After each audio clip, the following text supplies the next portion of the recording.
So, as a little bit of review as to what happened, it was well known that uh, there was some sort of undead problem.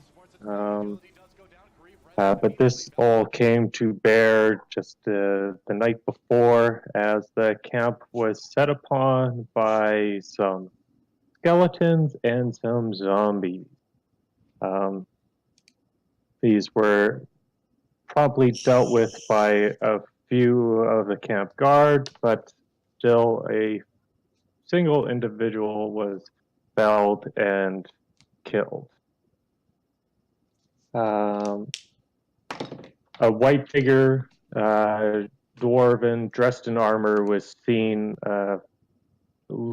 gazing out and then disappeared into the night. And it was at this point that Clementine uh, decided to organize a survey group to go in and investigate the source of this problem and potentially look into ways of dealing with it or eliminating it or whatever she could come up with. Either way, she knew that it would need to be scouted out. She has gathered you all for your varying skills, and you have set off. Start, I'm going to want Aramil, I believe is your ranger, the one who is meant to be tracking, to give me a survival check in order to track and follow the path of which these undead came to camp. And if someone is planning on helping, please state so now. Yeah, I don't do no survival. I would say. Who's the ranger? No, that's me. But he's an urban ranger. He didn't focus on this thing. Urban ranger, I would still give me as this is the city, give me a survival check. And then Joe, that's better now. Oh, okay. You think I should assist? I have a +3. That's it. I make a camp in the middle of the street. Nice, dude.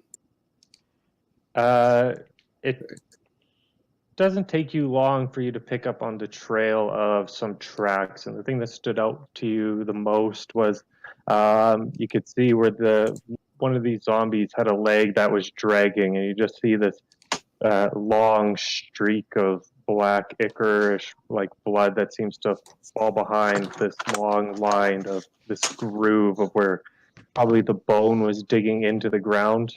And you end up coming to a spot.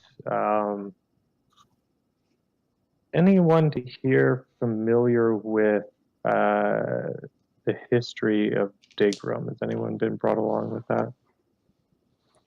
So Clementine's actually a historian from Stormloft, so she might have some idea of it. Give me a history check then from Clementine.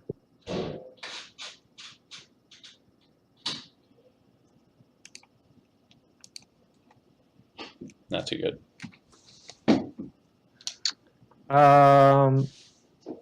Say it'll be enough for some basic info. As you're kind of coming to this area, you find yourself getting closer and closer to a section of the city you're not too familiar with, other than knowing that it was considered a slum, and that is the area of the Ram's Head. Though any other information beyond that or history of this area is just beyond you. Okay. I'll just stow that knowledge away and keep it to myself. It's not really important. So I am going to bring you guys into the map. As you all come to this edge, you're not proceeding too quietly. I have everyone give me a perception check, please.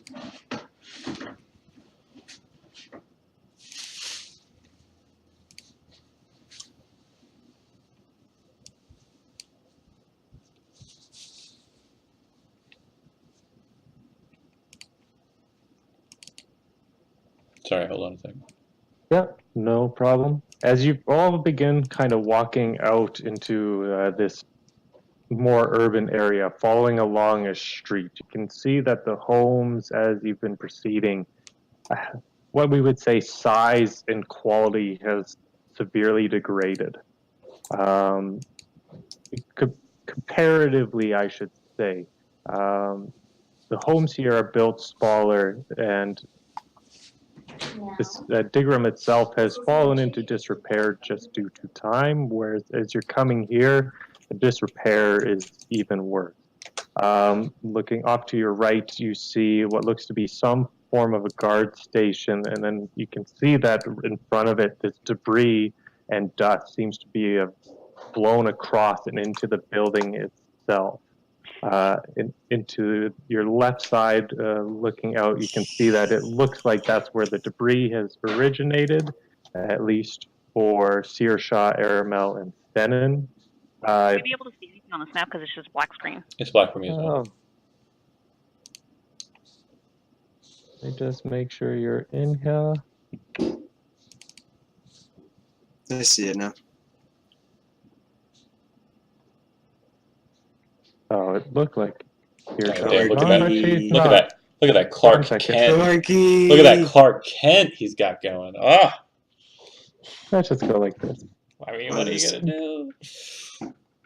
Gotcha. Fight crime. That's what you got to do. All right, and then I gotta look also, like this because I'm Superman. also off to the left-hand side for Searshaw, Aramil, and Stenin, you hear what just this slow walking sound and these moans that just seem to be like, excuse you. I whisper, the undead are on the left. I hear them shambling. Try to use my primeval awareness to sense how many there are. As you'd use your primeval awareness to kind of give yourself a sense, numbers and whatnot of the undead within 5 miles, let's just say there's a lot. There's a lot And of undead. quite a lot. 5 miles. Yeah, the city's only like about that. Not even that long. One seems to be in the camp, strangely enough.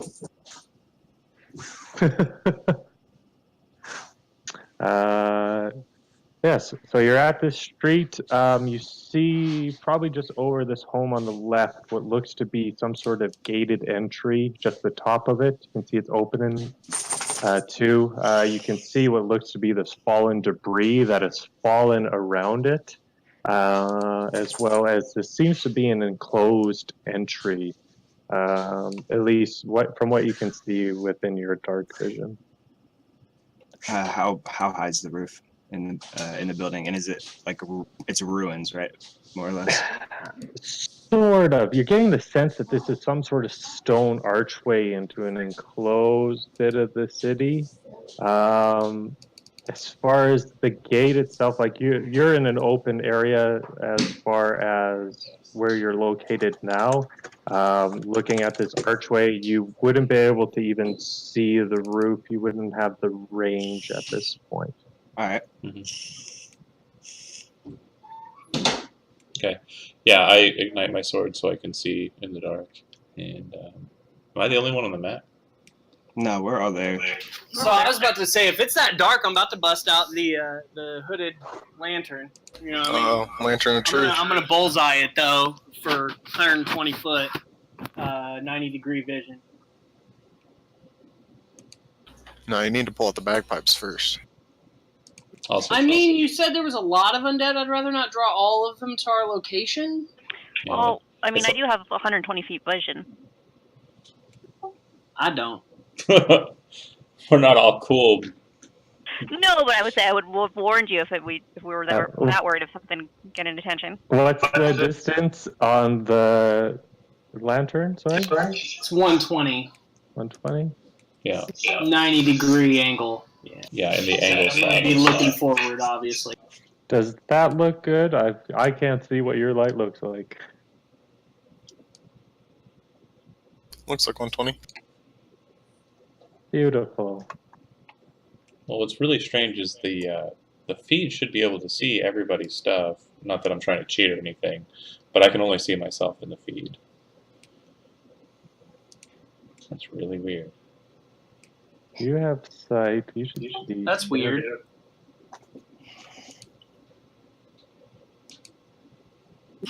Is your feed not logged in as a GM? It's not logged. It's not supposed to be, so we can't see all the bad stuff. I don't want. I don't. Yeah, I don't want to see the monsters or anything. It's just what I typically do is I'll put my accreditation in the thing, so I'm in control of everybody. But yeah, it's not showing that way. Odd. Maybe because you added me late? Nah, I'm just gonna rejoin and I'm gonna give myself everybody's sheets.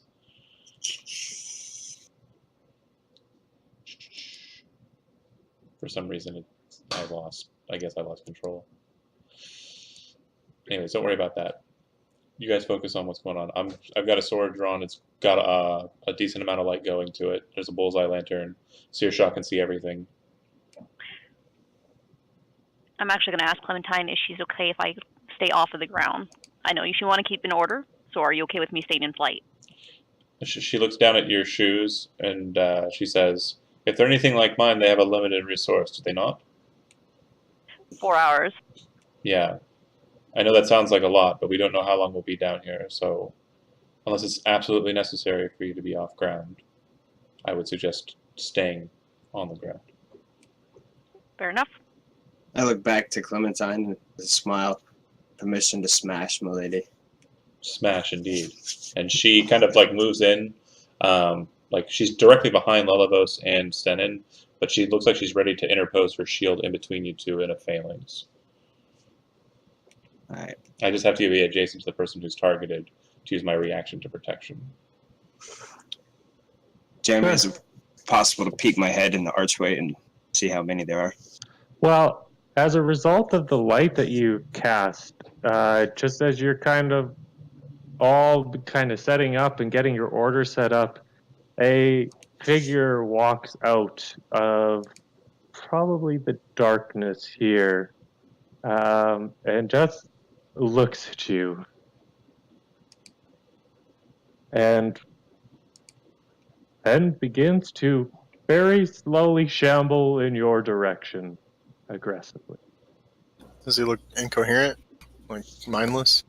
Very much so. You can see these tattered robes, wounds that cover its body and face, this peeling skin, and this dark blackness that resides underneath that isn't blood. Well, It's very clearly Is it short? somewhat short. It's dwarf size. No, alright. Initiative, or can I just run up and hit that motherfucker? You can run up and hit it if you like. I'd like to do that. As the assault kind of leads on, she says very nobly and just very like leaderful, she says, "All of our friends are back at camp. Nothing that lives in this damned place is, their lives are forfeit." Something cool like that. Yeah, says that. Right. Roll me an attack roll against Mr. Zombie here, please.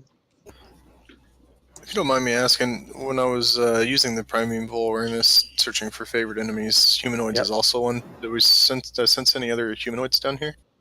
Ooh, within 5 miles. In 5 miles? Yes.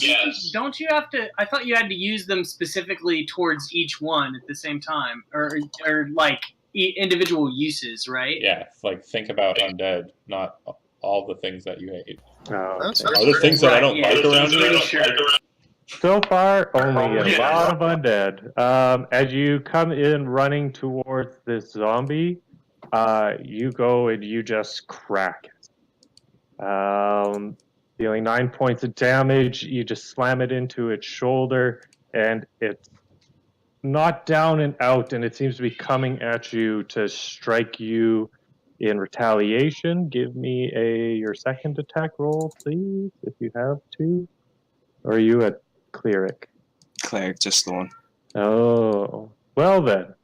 As you get into that, you, Benin, kind of look out to your left, and Oh. where there was this one zombie, you now see multiple zombies heading down, and you can hear these noises begin to call out into the night. Let's get everyone to roll me initiative, please. Sure. Okay, so I'm just making sure that I'm seeing stuff on the right side here. John Shack, can you do me a favor? I saw you do it a second ago with looking at Jason, you creeper. But can you turn your camera on your map so I can see what you're seeing? Yeah, for the favorite enemy? No. Or the primeval awareness? No, for the I need to make things look like they're legible. Okay, so what I'm seeing is the top right corner of the map. So I think there's a Clementine token that's not where it should be. And then for some reason I should be able to see through their stuff. That is not what I'm seeing at all.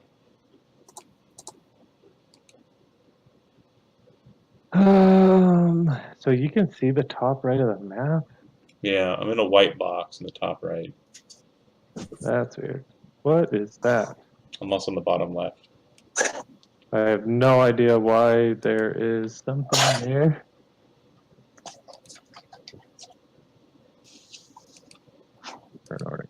Okay. I'm going to delete that one. Thank you. That's why it was a mess. Alright, fixed.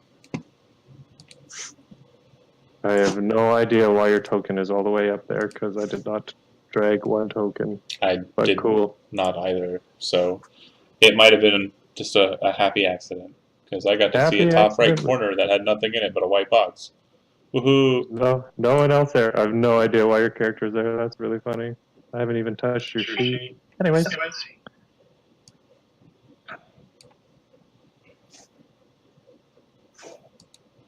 Technical difficulties aside, yeah.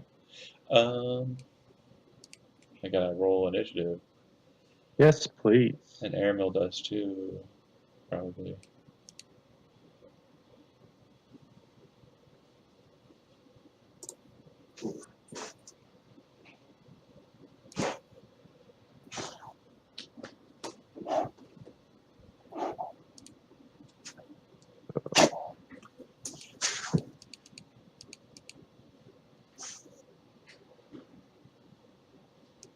Darling, come on. Alright, as you approach to attack, I am going to give this one zombie an attack. Oh, Good thing and the sheet is working. real quick, apologies, because it does look like certain things were done just based on positioning. Lelevo should be adjacent to him, and I should be directly behind both of them. Sure. Just to clarify too, the primeval awareness does say it reveals which of your favorite enemies are nearby. Alright, so you would also feel then one, but it is much further away. Okay. That's kind of what I was figuring. Thank you. Other than those you're also feeling at camp and anything else within here, but looking in direction of this town here, you're looking at it being a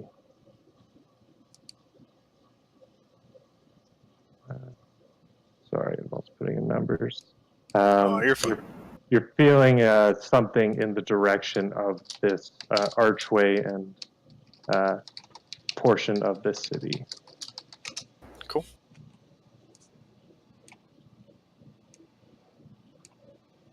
All right, so the zombie is going to make an attack against you as retaliation of your attack. 19 versus AC. No, sir.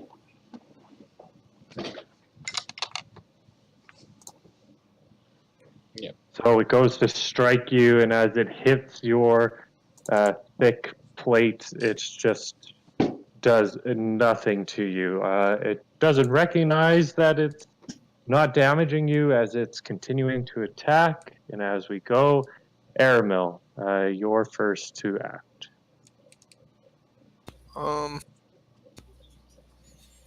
Aramil will.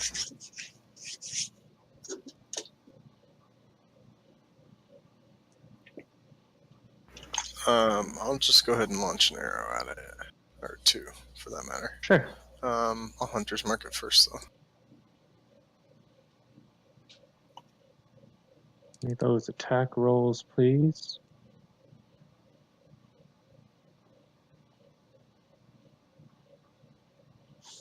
So 1,500% going to hit. This is not a very mobile target. Your arrow just lashes out and almost completely decimates it, as it will.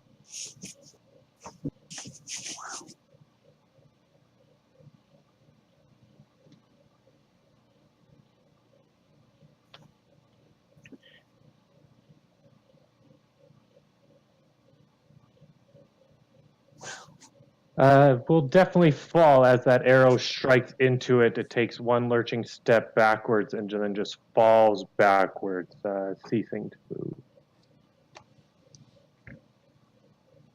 One down. 350 billion to go. Okay. Anything else? Secondary attack or anything like that? Nope, that was both of them. Okay. So up ahead, behind the rubble wall, we can see like a large gate, correct? Or is that a door? It's sort of like a doorway or archway. Okay. Is there an actual door in it, or There is no actual door. Everything from it has been blown away at this point. You can see that doorways actually were knocked over and cracked. You can see the zombies ahead of you. You can see the street ahead of you. Okay.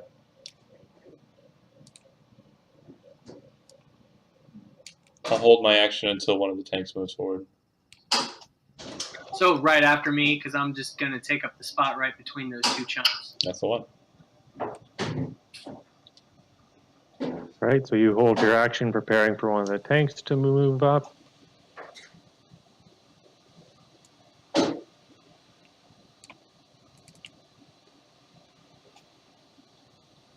Lobos runs forward.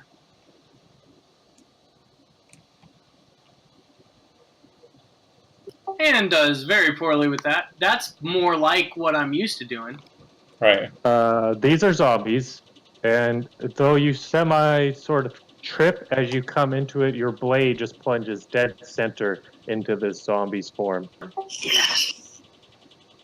I laugh. Ha ha! See, I'm still really good at this. You haven't lost your touch. Okay. Anything else for your turn? No, I'd give it up to John at that point. Okay, give me a perception check quickly as you come forward and now see more masses of zombies. You see a lot of more zombies ahead. And you can see the one in front of you is raring to strike at you. Okay. I'll move to a position behind Lelevos. My action will be to ready an attack if anything tries to encircle him. Okay.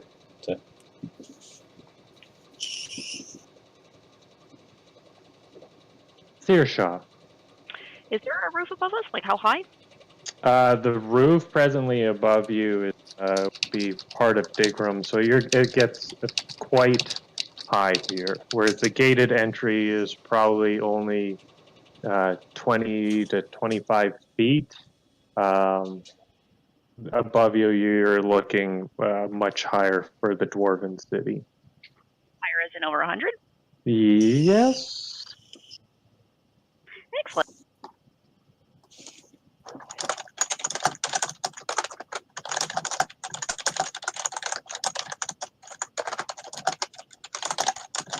Now, just to clarify that the area you're in is over 100, but the archway beyond you're unsure of. In front of me where I'm looking, I can't tell where the roof is in front there over there? You can't tell beyond the gate. Like towards the gate here, you would not be able to see the roof. It'd be blocked by the archway and whatnot, and your limited dark vision. Whereas above you now is more than 100 feet. Okay, because I can see down to like the far zombie, so I don't see the ceiling above them at all. No, the archway is 20 feet below, and even with 120 feet dark vision, your dark vision isn't going to be able to curve up to see the ceiling within that chamber. You'd have to potentially move forward to get a better insight as to what is beyond. Got it. Okay, I thought I could see above there. If I move up here, sorry, it still doesn't. I still can't see past the archway. I would say with 120 feet, you can see at this point, but it isn't. It doesn't go up to the 100 feet. Doesn't? Okay. You definitely could tell it must. This area sits quite a bit lower than the rest. And where the zombies are standing, is this like a building, a roof they're on, or is it just equal level? Equal level.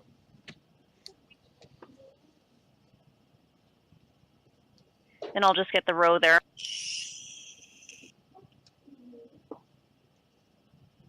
All right.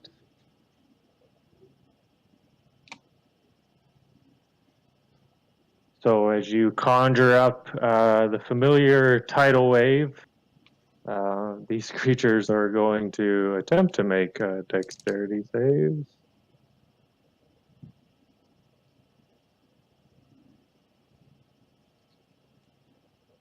Sorry, there should be the 3 in front.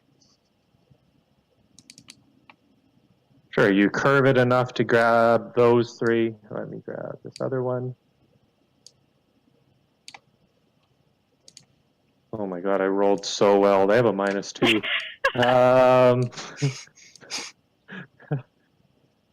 The first one, I'll say, failed, so it gets bowled over by the churning waters.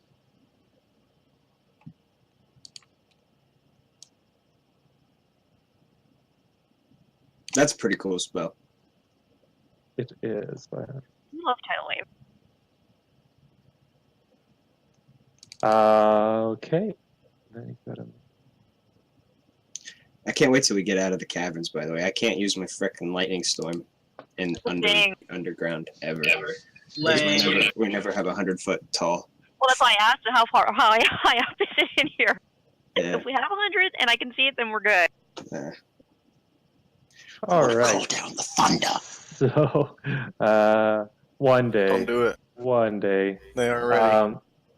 As you conjure this large sort of tidal wave that seems to rise up out of the floor out of nowhere, you roll over this one zombie and he is knocked prone by this hit.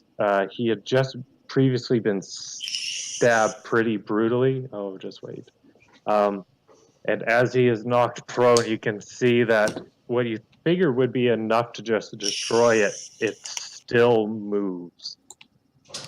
And seemingly it looks to be getting up. These other 2 are hit by it, and as they are shambling forward, they kind of fall into it, and it prevents them from being knocked over.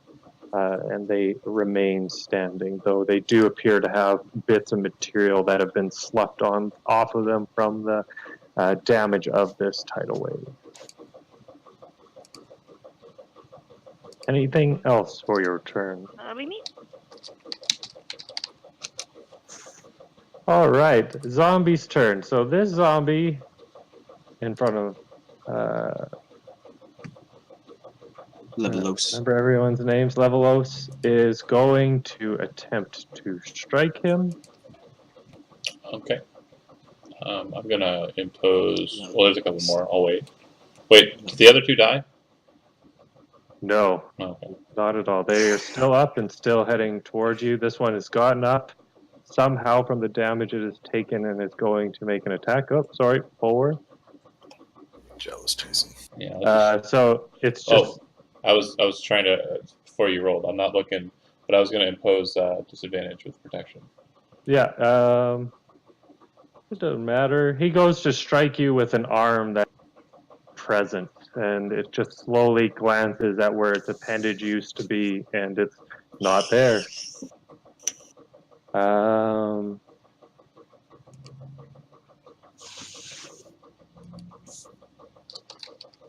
These zombies are going to shamble forward.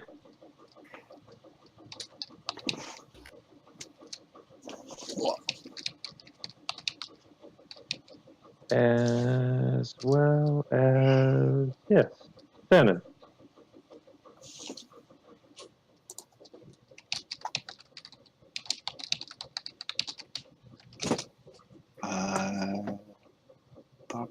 I'll just step forward and smack this one. Get smacked. Ooh, nice. Wow.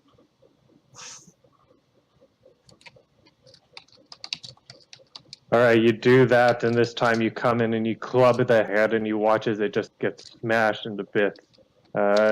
Zombie stops moving and falls over to the side, dead. And that's it on my turn. Cool. That's all I'm doing.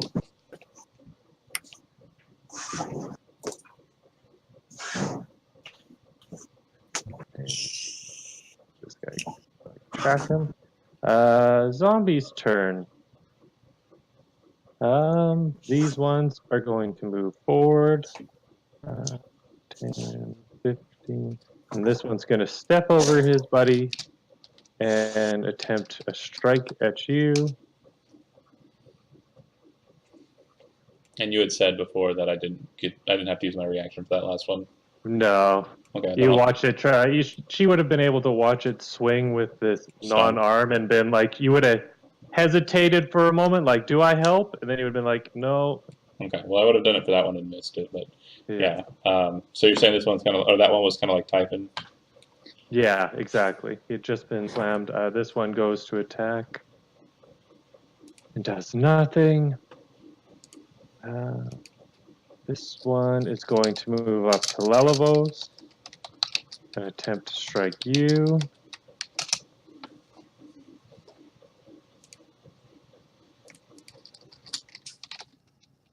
Yeah, here the good roll's coming in through hot now. And this one is just going to walk forward. Also,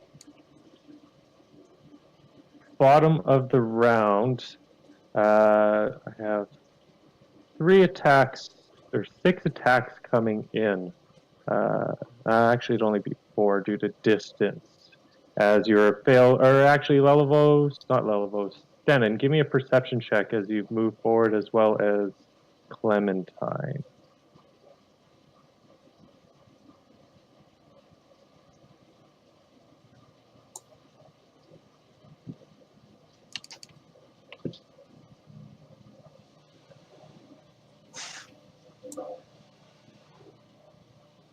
I'll say it's enough for Stenon. Looking out beyond, you see movement in the 2 houses just beyond as 2 whites step out, drawing up longbows, aiming them towards you and Lelevos and taking 2 shots.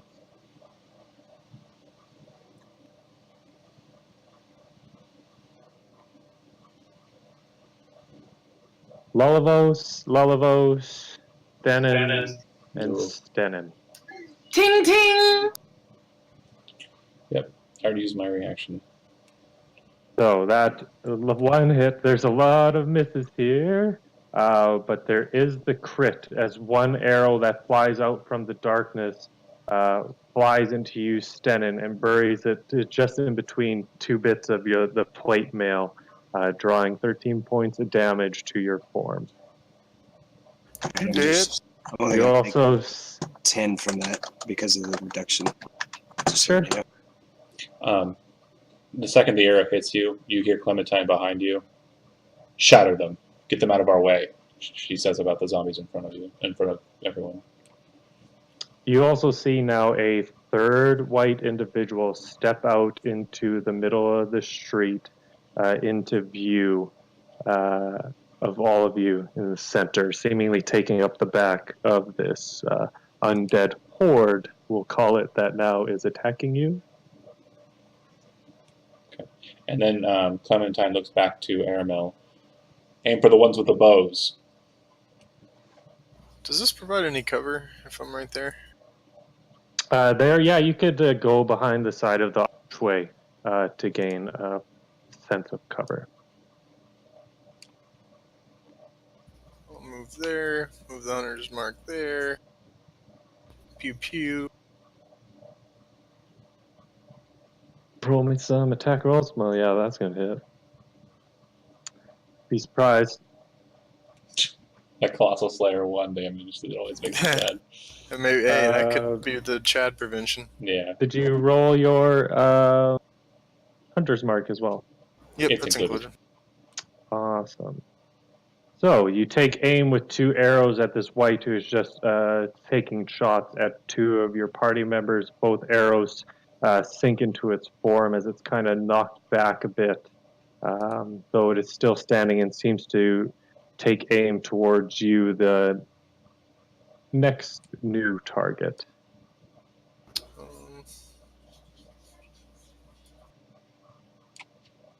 Anything you'd like to do? Any more movement? No, looks like that's it. Okay. Clementine. Yeah, I'll step into Lilivos' square. I'm just going to leave her where she's currently at. I'm going to go ahead and take an attack against the one in front of Stenon. Okay. So 13 damage. All right, and fire damage of all things. You go and you strike it, and as you cut into its form, this flame tongue causes flames to erupt on its form.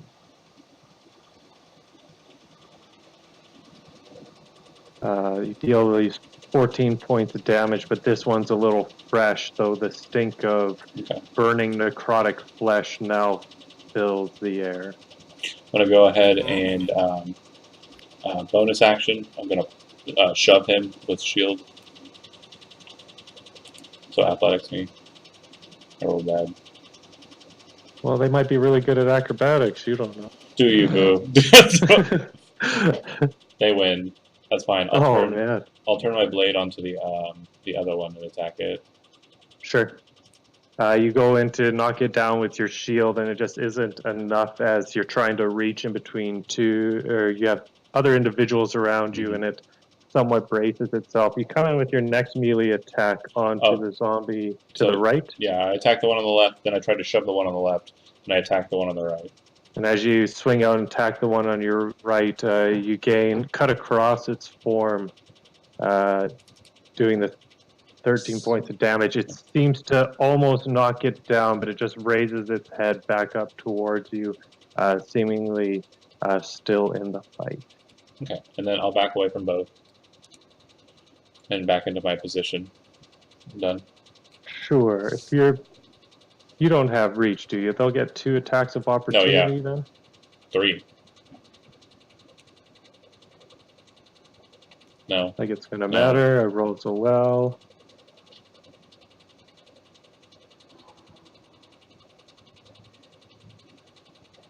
Okay. Yeah, that'll work. All right. So the 3 all go to strike out to you. The 2 ahead to the left and to the right miss, but as you're backing up, just swinging into the one on the right, it is able to kind of slam its arm into your head, and it just kind of rings your bell just a tiny bit. She's annoyed. Yeah, she's probably a little upset, but Lilivos. He just stepped away like goof. Alright, so I'm finna rock their world is what's gonna happen. Heck yeah. So I'm gonna cast Hypnotic Pattern. It's a 30-foot cube. I'm gonna start at the bottom left-hand corner right here. Wait. So it should hit all 8 of those guys, and not the dude on the left-hand side. Okay. Oh, yeah, that's fine. Did you say wait, John? Yeah, I couldn't. There's a spell that doesn't work against undead, and I couldn't remember which one it was. It's not that one. If they can be charmed, they can be affected by this spell. Yep. And I'm pretty sure undead can be charmed. So. Yeah, there's another. Yeah, and the cube. Can I move that? Not sure you can. You can draw me a little square, like.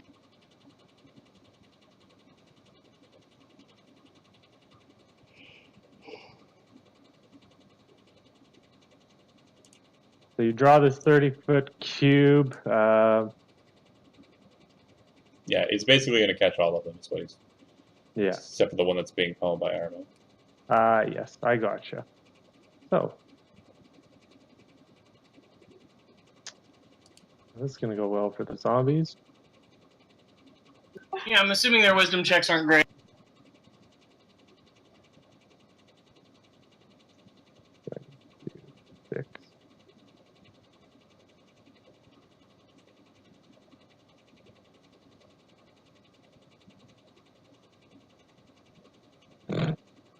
All right, as this hypnotic pattern comes out, you see that you can tell that you have 4 of the 6 zombies under some of your control. The whites, though, you feel that the center one has resisted you, finding having a little bit stronger of a will and sense of self, whereas the other one with a bow has not been able to resist. Awesome. And then, I mean, I guess that's it. I don't want to move back. I want to be the target of anybody that is active, so I'll stand right where I'm at. As a bonus action, I'm going to give inspiration to Stenin. Remember, I have the combat stuff now, so you can spend that D6 inspiration dice to add to your AC when you're hit if you want. Oh yeah, all right. Oh, I forgot to mention it, and I just remembered because I looked at your sheet or your token on the thing. Everybody has 5 temporary hit points. Yep. Put those in the green slot.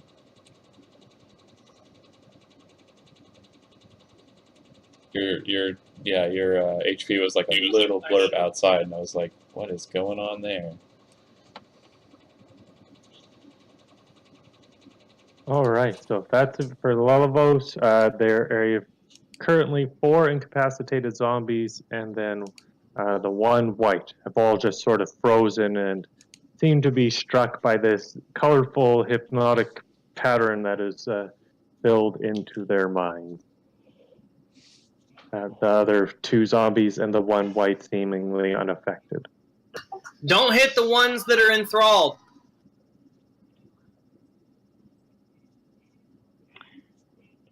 All right, I'm going to move up.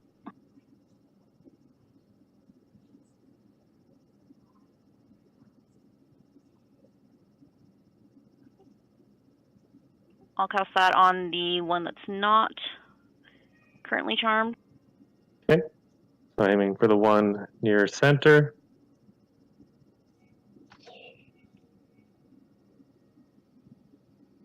Strength save.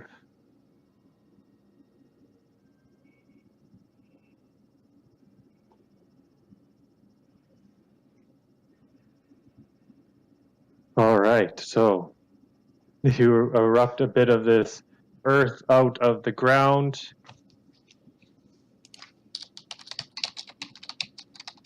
That soil rises out, and a creature, you grasp this white, and it is now considered restrained as the earth has seemed to come out and begun to grasp it. Anything else for your turn as it becomes damaged by the bludgeoning force of the earth that has just flown out to it? Yeah, I'll also acid splash the one Aramel was going for.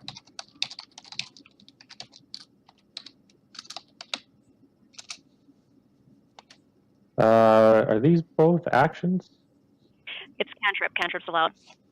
Cantrips aren't allowed if they're an action. It would have to be a bonus action cantrip. Oh, are they? Oh, okay. Yeah. Yeah, so how that works is if you cast a spell as a bonus action, Got it. Okay, never mind You then. can only cast a cantrip as an action, unless that bonus action was a cantrip. Okay, my mistake. Sorry. No problem. Green zombies' turn. They're just gonna stand there. I believe they do not get another saving throw as they wait. So, Denon.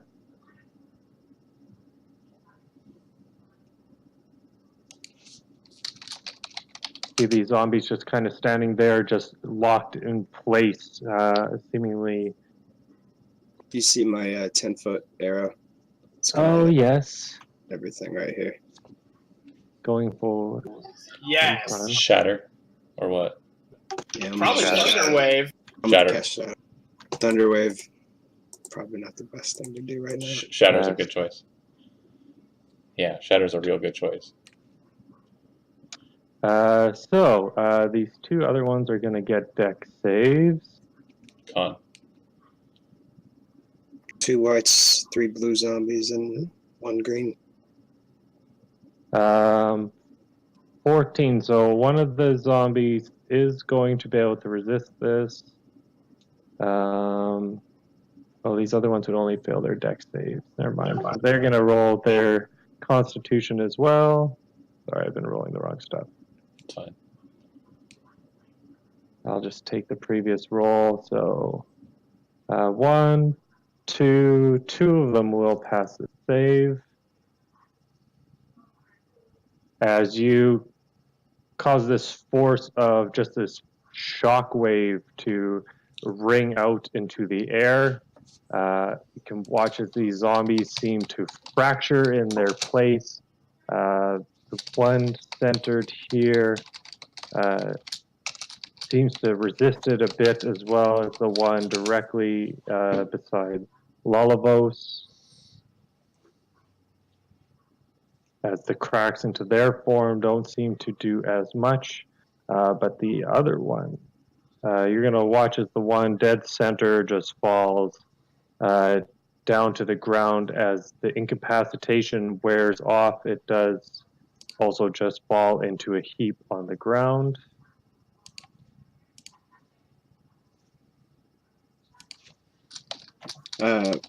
Sorry, my positioning was hitting the 2 whites and not the 2 green zombies in the front. Oh, okay. They're just outside of range. Sure. Yeah, it would have been the middle green zombie. I'll use those last 2 rolls then. Far left one will... yeah, I'll just say that these 2 also fail.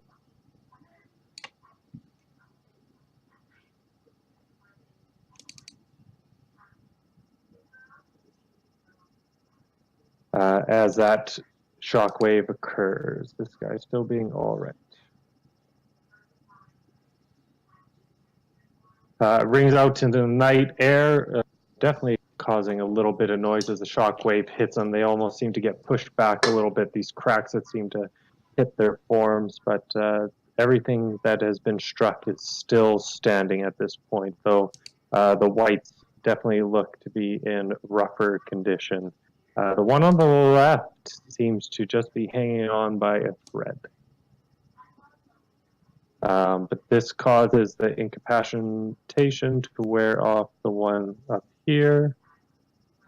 And then the blue zombies are going to proceed forward. One moving up, pushing beyond its friend, and the other one moving up in front of Lullabos. Lullabos, you're going to take a strike, as well, you're going to take 2 strikes. Slam and slam. 20 to hit and 17. Ting, ting. The bone, you can hear the snapping of bones as they just strike against your armor, and just, it's almost laughable at this point. Now, I do need to note, any of the guys that were incapacitated by my hypnotic pattern that took damage from that shatter are now not incapacitated. Yeah, Okay. I got it. Don't you worry, I want to kill you guys too. I know, I just want to make sure. Jason. So This one will move up, but Too many he's years unable of to get DM. past this dude. So white. This one still being up is going to take a shot at you, Aramil. You will have probably half cover from where you're located, or would you? You probably would have ducked out and taken full. He's going to take a shot at you anyways. So 2 shots against you. Hit. And miss. So, assuming the first one misses, but the longbow strike. Wow, I rolled so terribly. Great. The arrow flies out and strikes into your form. Even from behind cover, it just seems to get back into your arm, the back of your arm. Sorry. This other one. Aramil breaks the arrow off. Cool, like a boss. That's right. Seeing that there's this undead horde in front of him, it's just kind of a pain in the ass. He's going to take a step back, drop his sword to the ground, and then he quickly draws a bow. Can't move. Oh, right, that guy's restrained. Well, he's going to just hang out. Wait, who can't? Aramil. Wait, who can't? He can't move. You can't move. He's He's restrained. currently Yeah, restrained. you got Earth Grasped him. Okay, cool. Yeah. I'm gonna go kill him then. Aramil. Pew pew laser beams on the same one. Pew pew laser beam. No. Your first shot will miss as the arrow seems to fly out. You can roll a d20, because why not? John does it. Yeah. That's fine. It just misses. It watches the arrow seems to bury itself into the wood of the house. You just the arrow in the back of your arm, even though you broke it off, seems to tweak a little bit of the muscle. A real quick method to my madness on that one, real quick though. If you roll 2 below 10s on your dice, then I make you roll a d20, and if it's also below 10, then it's a real fumble. Sure. Yeah, if it's a natural one and below 10, then that's when I make. I will people. keep that in mind. Roll me another attack if you so choose. Oh yeah, this one you just take aim and it's already damaged, sickly form. You don't make the mistake compensating for the pain in your arm, and you lance out that arrow and it just seems to sink directly into its chest. You watch as it kind of sprawls backwards and then falls down to the ground. Another one down. You get a nod from You it. got me though. I'm going to go ahead and go with this one that's adjacent to Aramil. That probably works. Diagonal. Sure, yeah, for me. 23 is not going to have any trouble hitting it.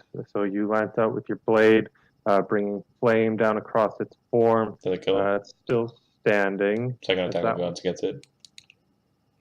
9 probably still hits. It's a zombie, right? Yes, it does. As you lance second time, And then it gets its fun time save.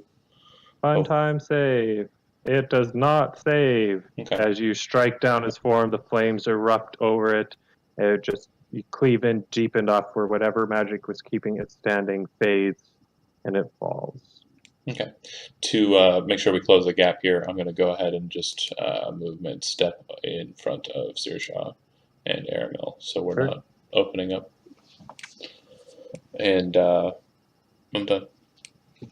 Sure, you step into his form a little bit. It's a little squishy, but your Despite her, armor seems to keep you weighed down and prevent you from slipping. yeah, despite her, well, she's actually in leather armor.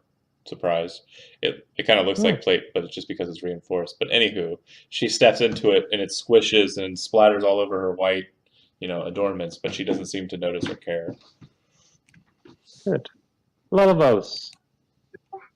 Hey, so this blue homie right in front of me, has he taken any damage? Yeah, he looks like he's been cut up by some fire blade. Okay. Or shattered. He might have been shattered. Well, I'm gonna reach out and touch that punk like this. Where? So I'm gonna hit him for 6. Okay, you stab out into him, you pierce right through, you withdraw your blade with the black blood coming out with it. He's still standing.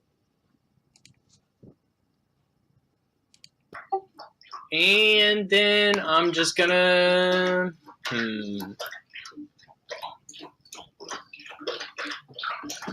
That's it. I'm just gonna stick with that. Okay. Holding position. Searshaw. I'm just going to crush the hand, the one that it's holding. You gonna crush the one that you hit before? Yep. Sorry? Yep. So it's got to make a save to see if it takes the half damage from the hand or not. I don't know why it's being so slow. This map's really big. It is. I cut a bunch of pieces or pictures to make it so I didn't have as many assets. About how many figures do you currently have on the map? A lot. But a lot less than what it could be. Yeah. Again, it's fine. I've had a lot of figures on my maps, and they've been fun. It is going to resist. I believe it'll take half damage. Half damage, yep. Okay. So, yeah, you kind of squeeze, but it seems to be resisting, having a little bit of strength to its form. Maybe a little bit of surprise to you, seeing it in its undead form, being able to push against it. Zombies. Green zombies. They are all currently, except for this one, incapacitated. This one's just going to move up behind his buds.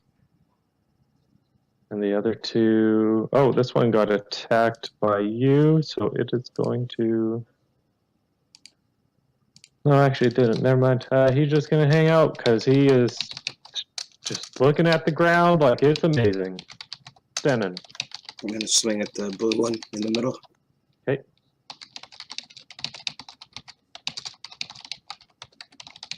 Oh yeah, that definitely hits. As you strike out into its form with your Morning Star, slamming it into him.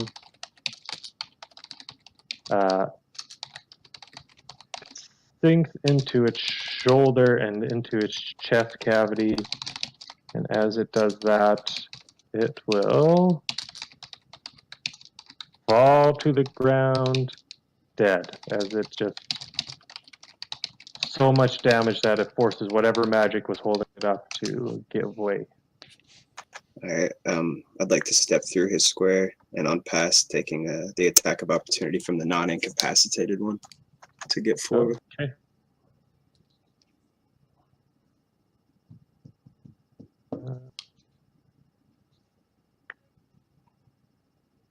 Tink. Yes, sir. All right, so zombie lashes out at you as you run by. It's currently incapacitated, but it isn't enough for your armor. It's just almost like the rain keeps hitting you. This one, currently restrained, is just going to throw his bow away, and as you approach, is going to attempt to take an attack against you. Both of these will be at disadvantage.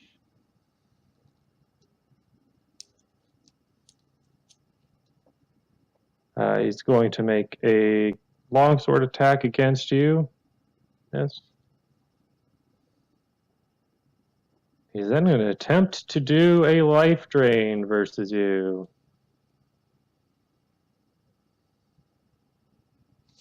All right, so he swings out with his sword, and it just, you meet him blade for blade, and as he's reaching out with you to strike you, he's unable to grasp at your form. Oh yeah, he's at disadvantage.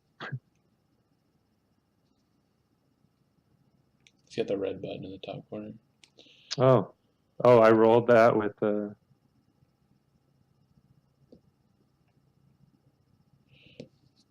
No, it's fine. It's fine. No, Yeah, you did yeah. right. it's fine. Yeah, I did it right. It's already red. Just you Canadian. We do the roll 2 dice. It's fine. No big deal. Just keep going. I didn't know that the sheets were set up like this. It's a real pain in It my really is a pain in the ass. I agree.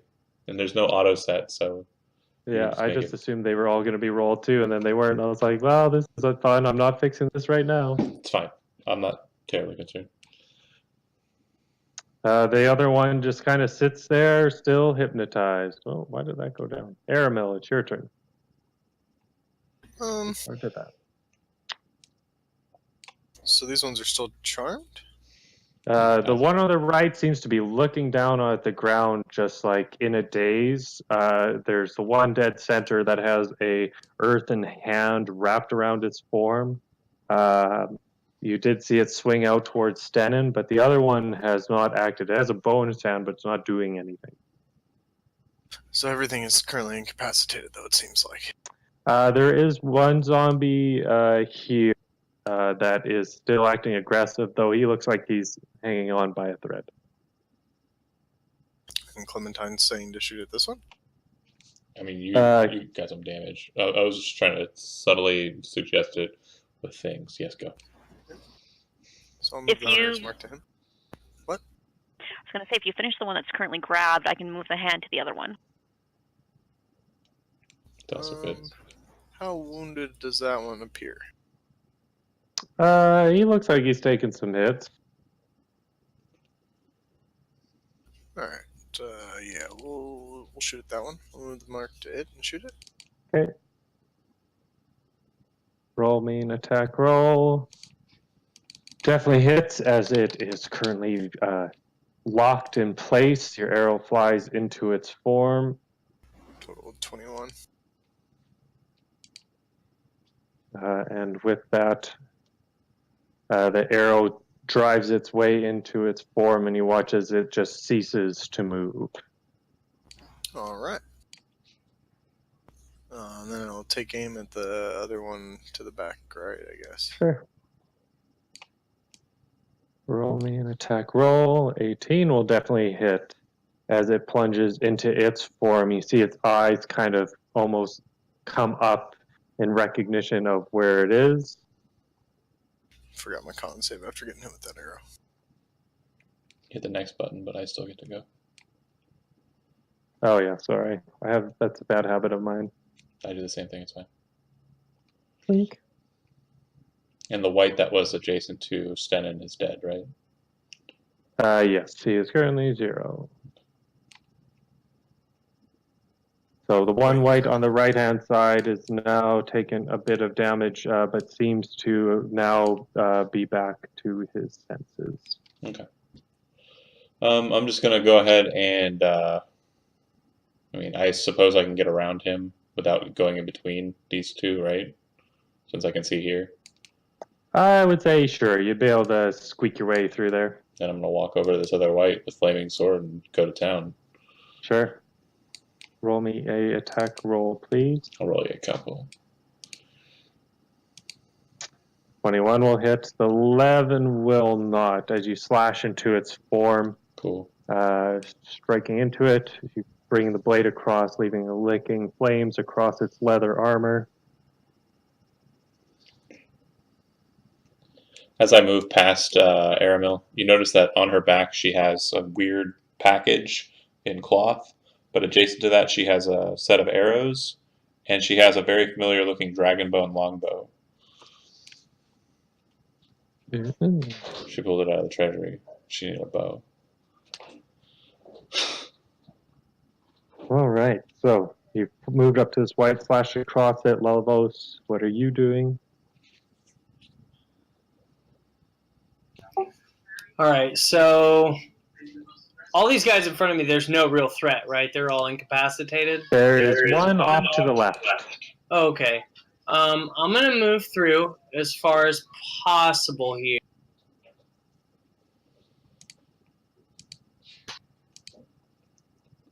Okay. And then I'm going to strike this chump. All right, roll me a attack roll against this guy. Oh yeah, 26 buries him. into his form. You watch as it goes dead center.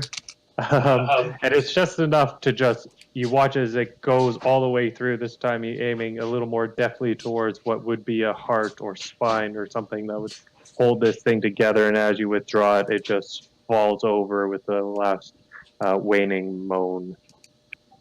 Woohoo!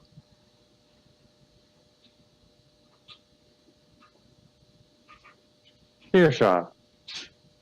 Hand to the last one that's up. Okay, you move the hand over. It's going to make a strength save. And it is currently restrained as this earthen hand seems to glide underneath the ground and comes up and just begins to squeeze him. He takes 4 points of damage. Seems he was unready for such an attack.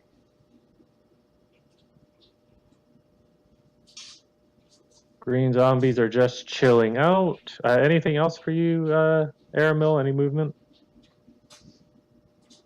Or Searshaw, sorry? They're all dead in front of me now? There's 2, but they look dazed and very confused. Alright, I'm gonna actually sneak past them then. Okay, you sneak past them without issue. Those 2 stay where they are. That'll be me. Tannen. Step forward to the last white swing. Roll me an attack roll, please. And that's it. All right, you lash out to it, but it's able to somehow get out of the way of your swing. Seemingly, the earthen grasp, it still is able to squeeze an arm out and definitely block your Morning Star out of the way. You're unprepared for that as you figured it'd be an easy target. White's turn. It's going to attack Clementine here as she has come forward and slashed it with the fiery blade. These will both be at disadvantage.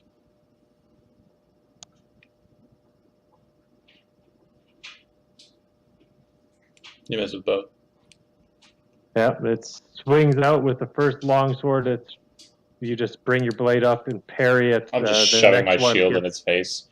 Yeah.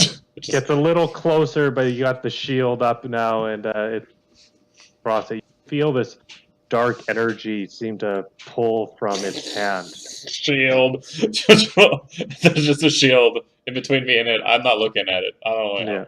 Yeah. Stay over there. I don't want any. All right, Aramil. Murderized. Who are you murderizing? So there's 2 zombies that are currently charmed still up. Yep. In the white. Yep. Okay. So I'll move the hunter's mark to the white. Okay. And shoot.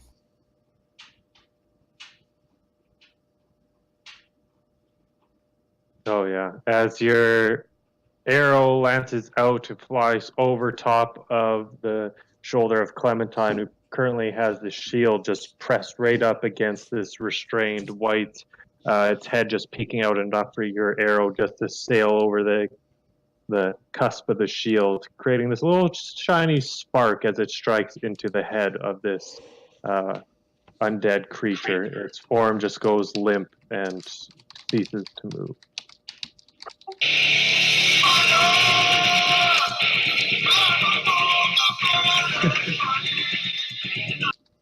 Is that your victory song? Yeah, Wasn't me. That was me. It was well timed though. That was the part. It was. Past that, I don't know whether to shoot one of these other ones or not. They both look pretty rough. Yeah, we'll go ahead and shoot the first. Then they're both charmed still though. Yeah. Yeah, All right, I'll shoot that one. Oh no, they're incapacitated. You don't have advantage. So 12 damage. Yeah. It just goes into its form. Let's see. Does he die? No. Jesus. The arrow plunges into its neck, and what would be a fatal blow to anything else, its head just slowly turns towards your direction, seemingly back into the cave. And can I run through the square of the incapacitated one without taking an attack? Sure. Sure, you could be able to squeak by, just kind of bump it a little bit, but you're able to make your way through. We'll just call it difficult terrain for the sake of you having to irk your way through. Okay. Clementine. She rushes back over, flaming sword spinning over her head. Sure. Attack the one she just got that just got attacked. I don't think it could make this save. Nope, it just you bring your blade down as this arrow is through the throat. You do it one better by drawing your blade across the neck, and you watch as it just flies off in flame. And second attack against the other one. Yeah, this one I'm not going to bother rolling it because so much damage. You just draw the blade up center and bring it up out of the shoulder of this creature, carving it in almost half. It kind of splits almost into two pieces as it falls to the ground, seemingly the magic not keeping it together as much. That'll bring us out of combat, kids. She kind of looks at everybody, raises her sword up like a beacon. I've been itching to kill some undead. The undead are no match for us. That makes 356 billion. Impressive. And to be clear, there one thing that you did feel that was further into this area, you've just felt like this presence of undead. Like there's a lot, but its concentration doesn't seem to be close. You can feel beyond the mile mark.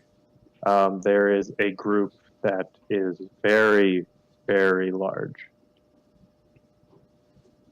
In the same direction, obviously, that we... Yes. Okay. We're going to check each one of these houses that are on the side one by one, just very quickly. And we're going to do it precisely in very breach style. It'll be slam open with Sten and Lollos, and then have Aramil go in, check everything, and then we'll leave. Each of the houses. Sure. Just give me a perception check as you kind of Aramil. look out. Just looking out into this terrain here, and you see the rocks that have fallen and crushed some of these homes. This home, the only reason maybe you missed these two whites is they were able to hide across bits of wall that were still standing. Like you can look into the windows and doors here. Most of them have worn or decayed away over time, or just through damage itself. You look into these small hovels. Like when you look into them, you can see these small fireplace stoves, and usually one or two beds, maybe a chair, and that's about it. Mm-hmm.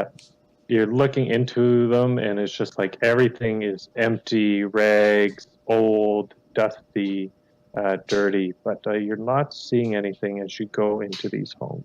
Okay. And then once we've checked these houses, we'll go ahead and move up the street. Sure. You check the other houses, the same thing. It's just these small little hovel-ish type buildings. Very small, very compact, very little to them, barely a shelf here. As you continue up the street, you find something a little different.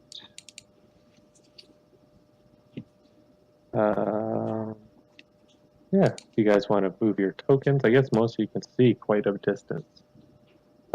Taking a look. Is it alright if I go ahead and cast light on my shield? Just so I also have a light source. That's Denon? Yeah. Thank you. Oh, you've been in the dark. My bad. No, it's alright. I never said that I had casted it.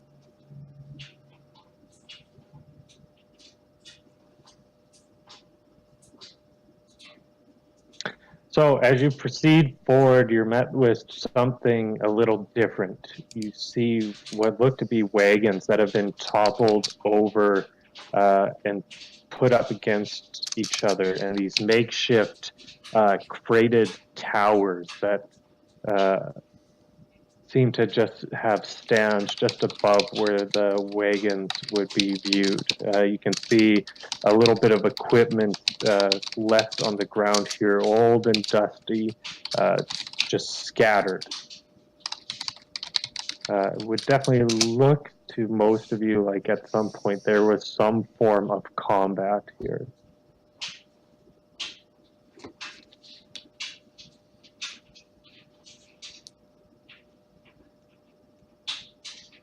What do you see with your elf eyes? Is there anything of note? Do you know what happened here?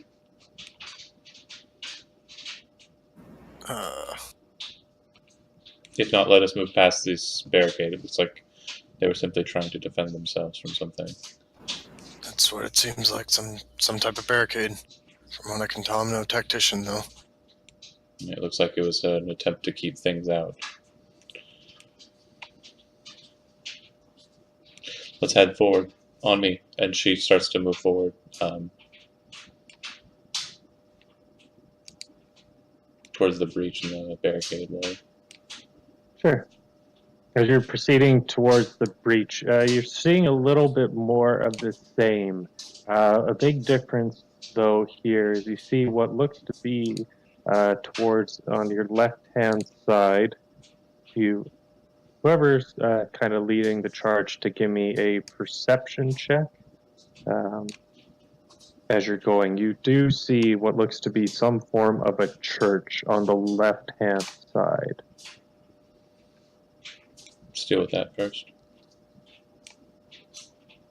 Yeah, I'll move over to check it out. Check it out. Check it out! What is that thing?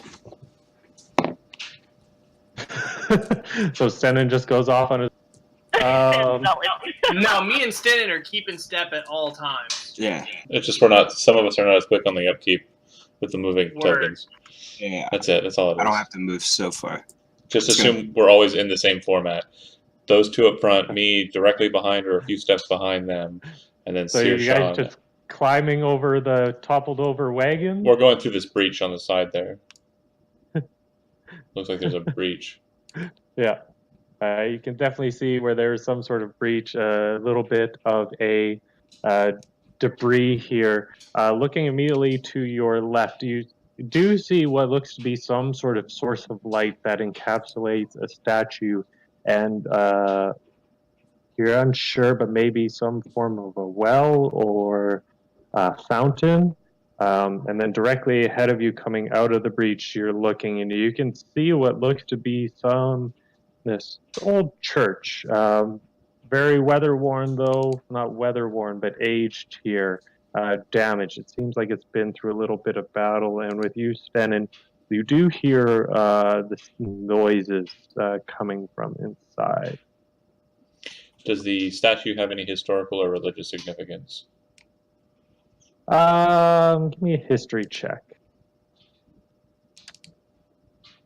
You're not getting any historical as far as religion, but as you're thinking about history and maybe thinking back to a little bit of what you know about the Ram's Head district, you do remember that though it was a slum at once, it had been celebrated a little bit higher, and you know its founder of, we'll say you knew that it had a mine, and its founder is essentially what you would assume is a statue. Though, due to your previous knowledge and not knowing enough about it, I'm going to say that you're unsure as to the name. But based on what I know, I could probably quickly reference it in a library if I can find one. Okay.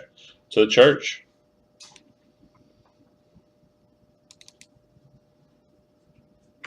We'd like to move in formation into the church. I'll just kind of go to the pillars first. Right. And I say to everyone there's more of the unholy ones inside.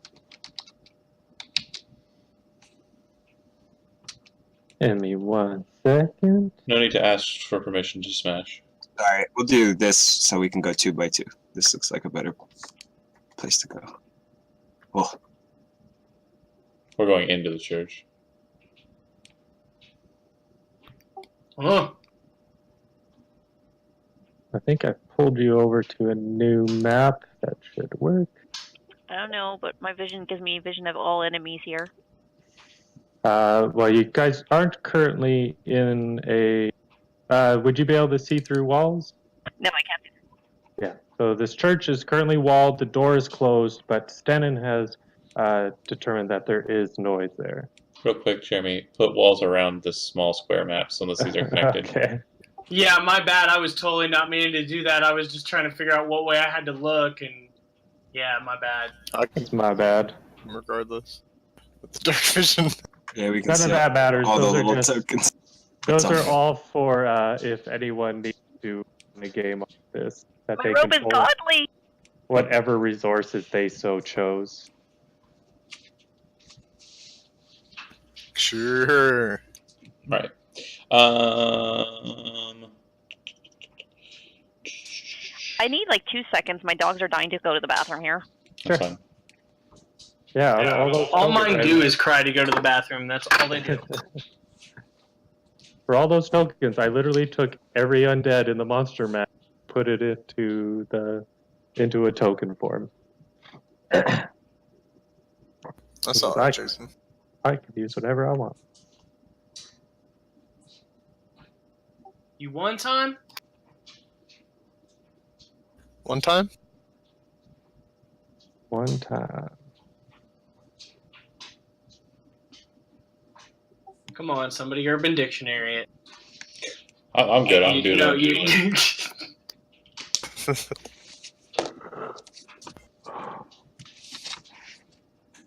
Oh, you.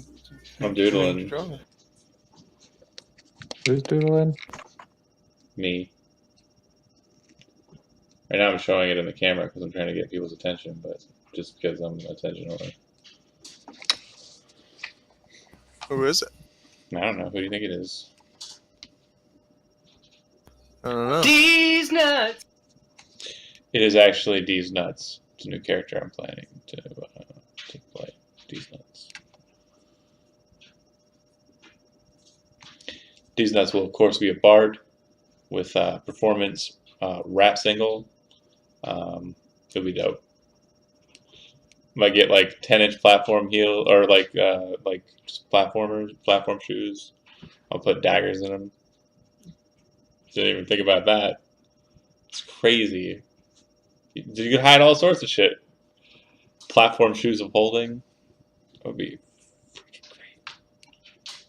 They could be like the kind with like the goldfish in them, but they could just have like little tiny monsters, and you could like break them to summon them. oh, it's like a bag of tricks, but it's shoes. Bingo. That's gonna be a thing that I'm gonna do now.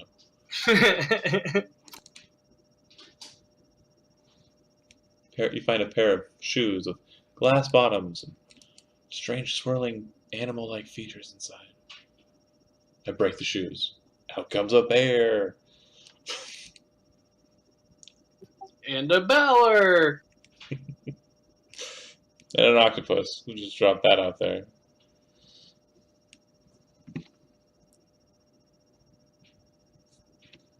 I remember back in the day, like, you'd summon monster, you'd look at it and you'd go, oh, that's a lot of cool options. I want to summon an octopus. And everyone's just like looking at you like, but we're on land. That's a dumb idea. Can't even do anything with a shark. But I want to summon one and freak the crap out of them. Think about it. Word. Octopi, man. Hell of a summon. It's the best.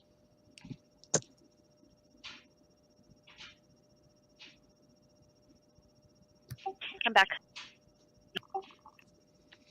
So it looks like it's a 5-foot wide doorway. I think Lillibos has the higher AC. So Breacher. Baby.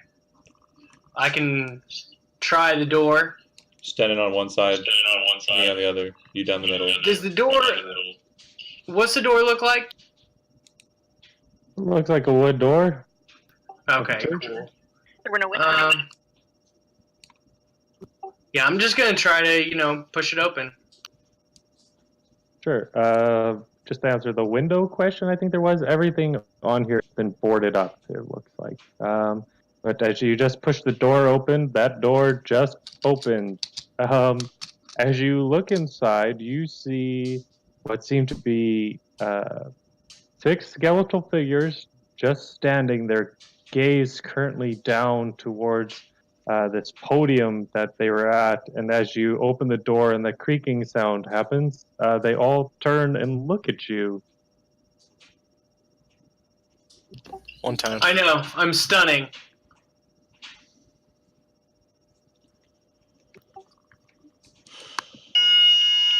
There it is.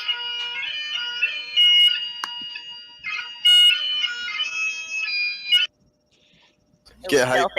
So the way I imagine it is like, because a bagpipe is a pretty cumbersome weapon, or like instrument. Absolutely. But you have a shield, right? So it's like the bag is tucked inside the shield, and you're like doing this with the shield, right?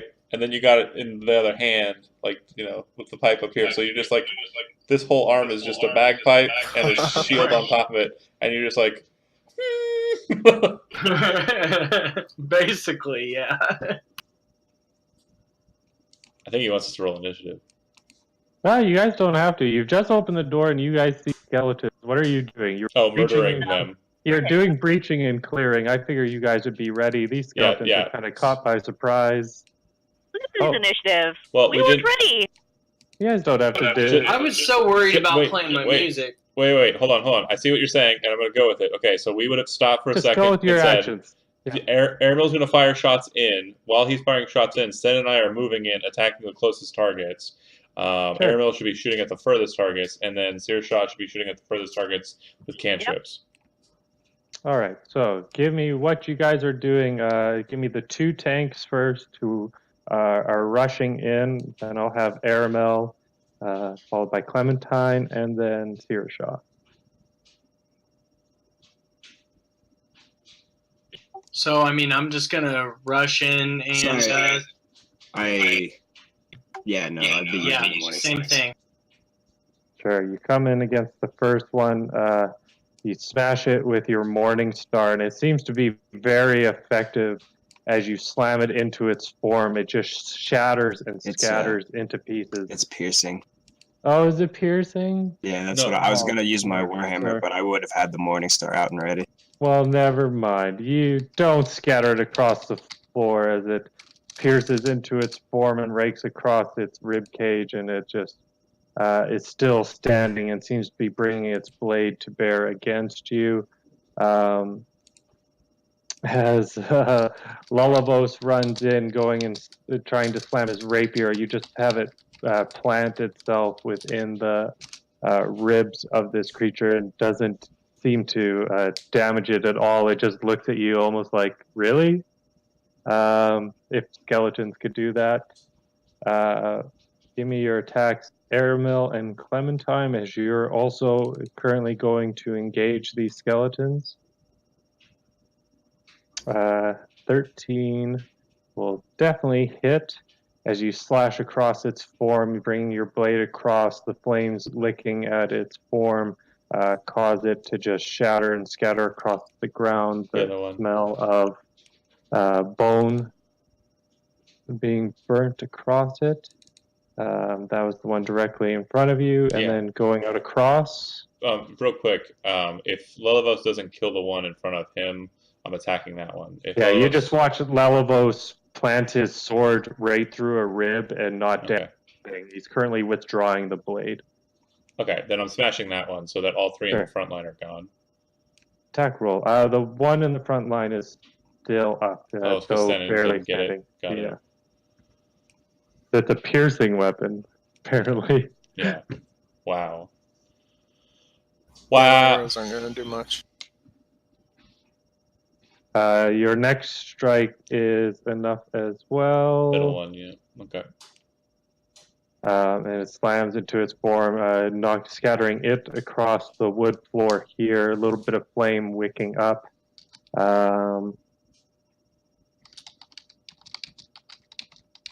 Caramel, have you made your... All right. So Hunter's mark to that one. Okay. Still concentrating on your hunter's mark. You bring it to bear. You take a shot and you smoke it in its skull. It had already been severely damaged, but it's more than enough to bring it down. Oh.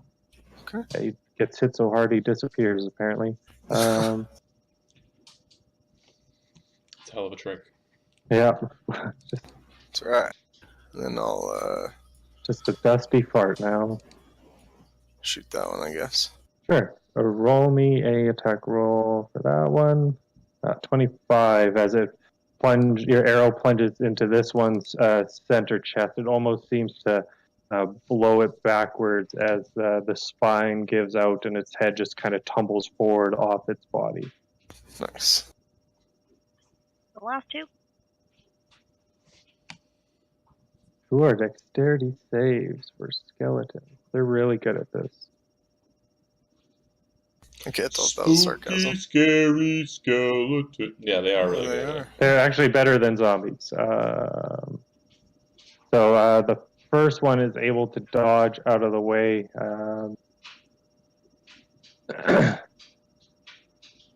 Is it for half damage?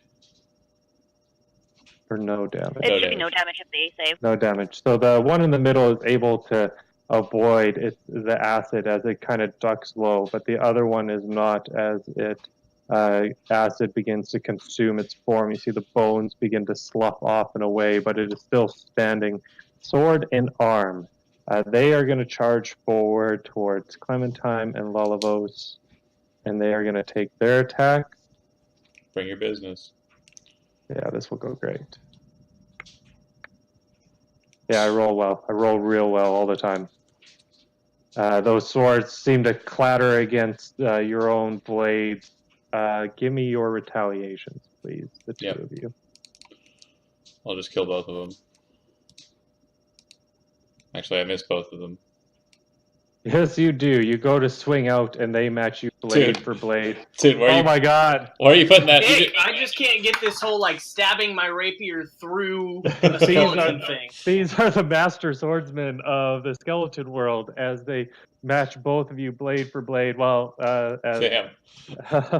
Stop stabbing him in the pelvis, bro. yeah, as Lullivos just keeps going through holes. It just maybe it's a force of habit. Sure. Yeah, I do. And in Caramel, Earshaw, Playing his bagpipe. give me whatever you're doing. Yeah, you're too busy tuning on your bagpipes, trying to make this epic. the fumbles because of the pipes. Yeah. That Everything time I do is epic. it's bloodletting.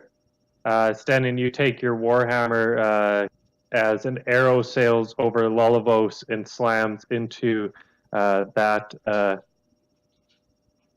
individual skeleton's form. Just as acid flies out. Lots of The one who didn't dodge last time dodges this time. You're not sure who's getting the killing blows as arrows are shattering the thing. Warhammers strike, and this acid seems to sail on these skeletons. Either way, the job is done, and they aren't getting back up again. Okay. Should we check out the church next? Yeah. Or is this the church? Or the shrine, I mean the statue. Yeah, this is the church. I want to like those in for, here to give me a perception check. I was actually going to go for the podium, the pulpit, Sure. and basically, knowing religious stuff, I'm just going to check the pulpit for any books or any kind of holy symbols or anything. Yeah, I'm not here for that. You brought me here to kill undead things. Sure. And you're doing a great job. Give me an investigation check. I'm going to have, even though he's not sitting there, I know he'd totally be down for it. I'm going to have him give me some help. Lullivos and I are going to search together. Okay. Still really, really not very good. +4. Which is fine. You're looking at through the materials here, and the book is essentially a bit of it's just destroyed at this point. Whatever was here has been either destroyed on purpose by the undead or by those who resided here before. But Aramel, you looking into this room as they're kind of looking through drawers and text, looking for any holy symbol that might remain, you notice something as to where the skeletons had gathered, and that is where this podium is. There's these odd scrapings that seem to lead up to it, and what you would assume would be underneath it. Here. Seems like this is the passage. This is how they got up here. Should we descend?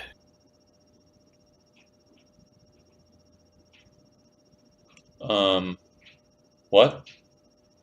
There's a passage underneath the pulpit. So let me make sure I understand you correctly. He said that they're scraping on the floor and scraping on the pulpit. And No, it seems to lead underneath the pulpit. So things like, came you can up see out these of it. Scrapings. Yeah. Okay, well then I push the pulpit to the side and try and Sure. dislodge it.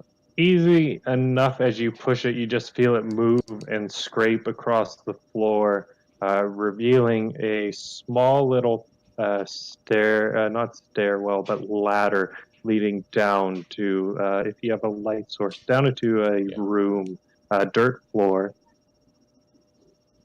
How far down? About 10, 15 feet at maximum. Okay. I'll climb down.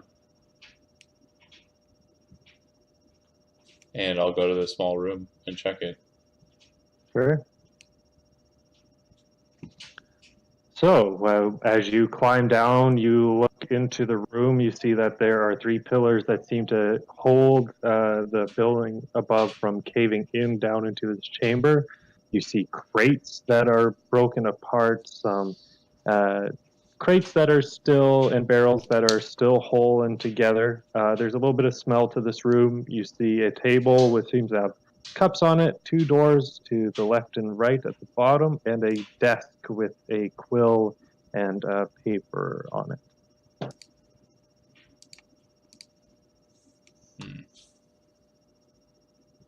I'll check out the paper.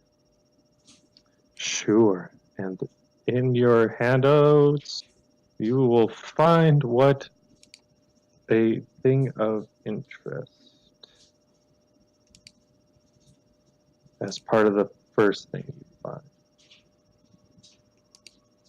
So it looks like it's some sort of map.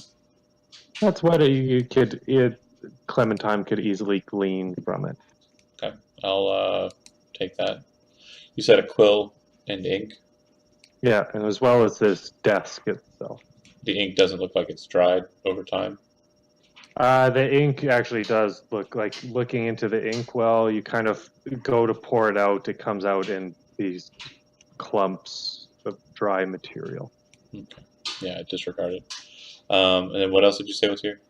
The barrels and stuff? You've got barrels, you've got 2 doors to the left and to the right. Is anyone else coming down, or are you just watching Clementine from the top? Yeah, I was watching from above.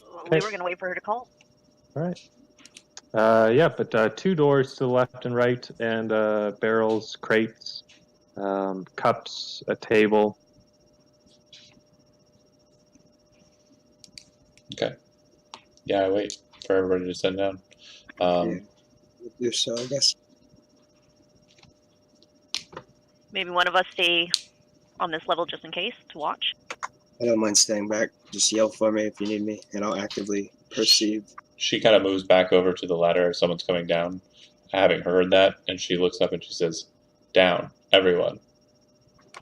Okay. I'd definitely stay up then. I go back up and I'm kidding. I'm grab sorry. this little elf by his scrawny ass and throw him against the wall, but he sticks like a damn, like one of those slap hands. I get mad. Just get mad. I say, "I hate you." And I fart on him. like fart. It's like a big old nasty rip one. Gross. Door on the left, door on the Good right. thing And I'm kind of keying towards the left, but I'm at this point looking for suggestions. Listen. Yeah, Listen. just listen in. Perception checks as you go to listen to the door.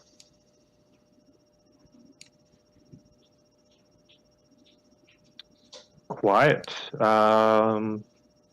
You just sort of put your ear up against it, and you take a moment, swallowing just holding your breath and trying to get beyond your heartbeat, and you listen for a moment to quiet. Then it's you quiet. do this. You almost do the same thing, but like you lean your head up against the door, and it kind of ka-chunks for a moment, almost like it was open, and now it's closed. It's quiet. Yeah, this one's quiet. So I guess we'll just breach the doors like we did before. Time to Clementine make some and me noise. on the opposite level of us going in first. Yep, let's go ahead and do the left side first. Oh, yes, sir. That's why I went to the right. You know what? Before he does that, put a minor illusion. I'm gonna put a curtain in front of him, Joe. and I'm gonna tell them it's illusion so they can see through it. Okay. Okay. Joe and Chef, you guys did it wrong. Our left is the screen's right. Because we Correct. came down looking south. Okay. So, Shaft inadvertently went to the right door. And runs over to the other side. I hate you! I was confused too, because that is my There's a left. minor illusion. Who's opening the door? Lullabos. All right, Lullabos. He's You go to very open the door, Afk. and it is locked. He unlocks it. I don't Oh. have access to his character sheet, but if it's a mundane lock and it's non-magical, he has advantage on his Thieves' Tools check. Perfect. Because he has the Ring of Ramadan. Knew it'd come in handy for somebody. I'll roll a Yeah, I'll roll a just, d20. yeah, roll me a d20 for me, please. Yeah. As you do that. And I think his intelligence is +3 from past rolls, and he would have proficiency, so +3 more. More than enough. Yeah. As he unlocks it, he then opens the door, and We go in. Yeah, First things that's that fine. we can see that we're within 10 feet, we try and attack it if it's a all hostile right. thing. Well, shoot I him. need everyone within 10 feet of that door to give me a Constitution saving throw, please. Yep. Go back to where you were. You're taking it with us. Look at everyone run. I'll use my reaction using Great Fortitude because I'm assuming it's from a source I can see, the door, Sure. to get advantage on the save. Yeah, it wouldn't be the door, but from beyond the door, you would see as all of a sudden this green gas Doesn't begins to matter. come out. Oh, it's poison. That's all fine. I right. don't care. Yeah, well, it's partially poison. We'll see how it goes. Let's do a second part dexterity save because I'm not good at traps. Dexterity saving throw? Yeah. Okay. So yeah. Cool. Can I say I got in front of them at all? Maybe. I would say no. You literally opened the door. You saw this green gas fly out into your form. Well, okay. And then it's literally a moment later when all of It there is a ignites. spark and Got it it. ignites. So I get it. It's a 2-stage trap. Gas, smell, and two-stage then trap. burst. Cool. Yeah. Okay. Yeah, I interpose my shield in between me and the flame, and I don't care. But the poison damage I take then, I guess, since it's 2-staged. Yes. Okay. I take it all, baby. Yeah, you take all that trap damage. But then sitting in front of you, it's kind of on fire at this moment due to what had just happened is a chest. Cool. Pull out the fire hose. I pee on Put it. it out. Sure. Not really. I'm I'm not gonna go serious. ahead Yeah. and burn a level 1 spell slot.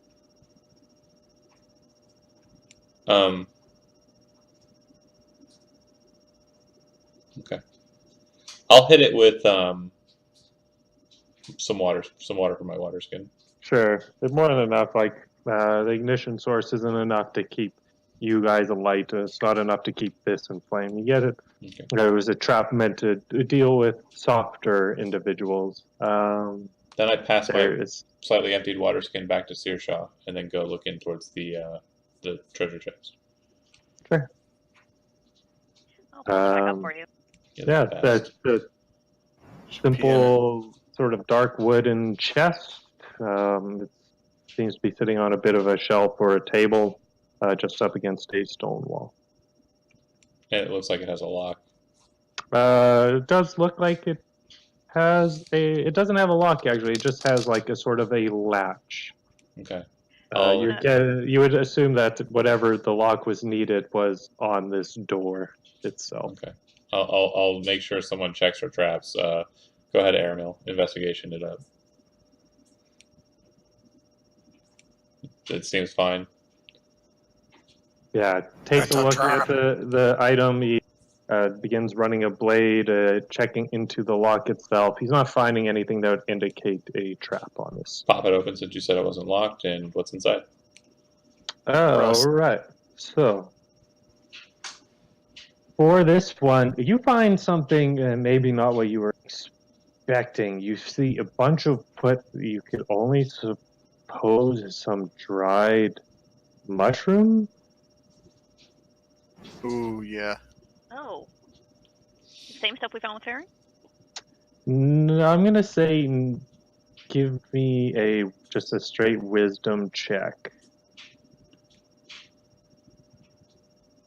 Or a nature check if you're proficient. Well, I'm gonna use that roll.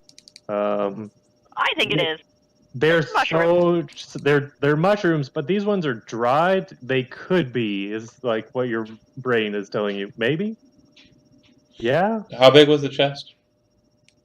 It's fairly big. Like, it's almost 5 feet across. It was filled with mushrooms? And it's just mushrooms. Yeah, cool. I close it. We don't need that. And I turn around to walk out that door if there's nothing else and head on to the other side. Mushrooms. Ouch. We're not here on a treasure gathering mission. We're here on a reconnaissance mission to kill undead. Everything is a treasure hunting mission. Yeah, I mean, if it's just right there. It's a big box of mushrooms. We don't And I'd need take that. some. Oh, yeah, I don't Speak need for that. yourself. Have you ever eaten mushrooms? Yeah, I'm gonna use my mage hand and put some in a sack for Farron for later. Sure. I'm not saying don't take them if you have like a quick hand to grab them. That's fine.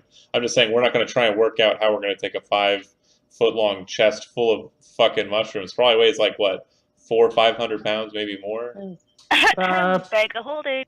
Yeah, there's a bag of holding. Probably not that much. Even though it's that big, the mushroom material, due to it being dried, it wasn't filled right to the top.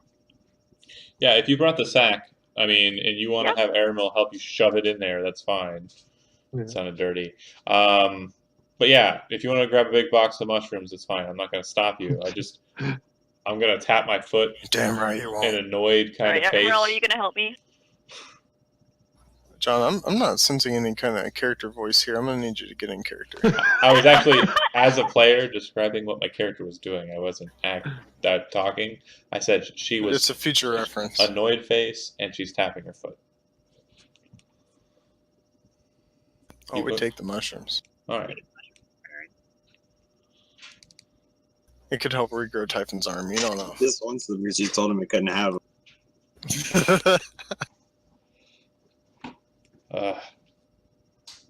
Let's do this other door. Yeah, I'm ready. I stay all the way over here Uh, in this Okay, other for the room, room. actually. So we learned I'll open the door again. That's fine. to check for traps first. We learned that without you being here, we just opened the door. Oh, well. So, checking for traps. Give me an investigation check, please, on this door. I'll investigate it before I run. Oh, yeah, it's not trapped. And then he backs up. Oh my god! You're expert of trap checking, goes and looks, checking the edges, looking for a similar because he would have investigated the trap previously, and he found a trigger mechanism at the top of the door. And under the same assumption, he thinks there's no trap, as he did not find a trigger mechanism on it. Let's do it. All right, I'm gonna open that bad boy. All right, I need you to make a dexterity saving throw. Just him? As the door isn't locked, by the way. Is it just him? Just him. Okay, I don't care. I think actually you avoid this. Yeah. Just as several darts all of a sudden spray out from these chambers on a shelf just sitting above another chest. As they fly out to you, you maybe not confident in your previous assessment, you had readied yourself to get out of the do so as they splatter across and break across the pillar that is holding up the roof at the back. You can see 4 of them just slam into it and seem to be sticking out green droplets falling from the back of their dart form. Aramil, you trying to get me killed? Come on, man. Where's Shadow when you need him? I swear, they must have just put that there. This chest is similar to the last one. So what's with this chest, though? Oh, chest? Yeah. You think you can do a little bit of a better job this time? Let me go take a look at that. Yeah, go ahead and make an investigation check. Sure. Yeah, please do. Yeah. Yeah, it's not trapped. This one does have a lock on it. So. This one. Hey, I can take care of that. You should probably unlock it, and then I'll open it just to be safe. I'm just kidding. I don't say that. I mean, You have advantage. Yeah, you have advantage. I'll say it's good enough because fun times. It's not a terrible lock. You're getting the sense that these guys had things in place to deal with any would-be robbers, and not only having this in a already safe location, you're able to pick at the lock. It is not trapped, and you're able to open up this chest. Inside, you find not mushrooms this time, but what you would eventually be able to count as 500 gold pieces worth of residuum, as well as a book. It seems to actually be in good condition due to it being isolated and sealed within this chest. Yay. Does the what's the book written in? we can back that. I'm assuming there's Cardiff bait. Say Dwarvish. I can read it. What is the title? What's the first page kind of allude to? You're getting a sense that this book it's not so much that it has a title, it's plain front, but as you open it, you do find what is sort of a little bit of a ledger describing transactions and whatnot. And as you kind of pouring through it, you begin to see that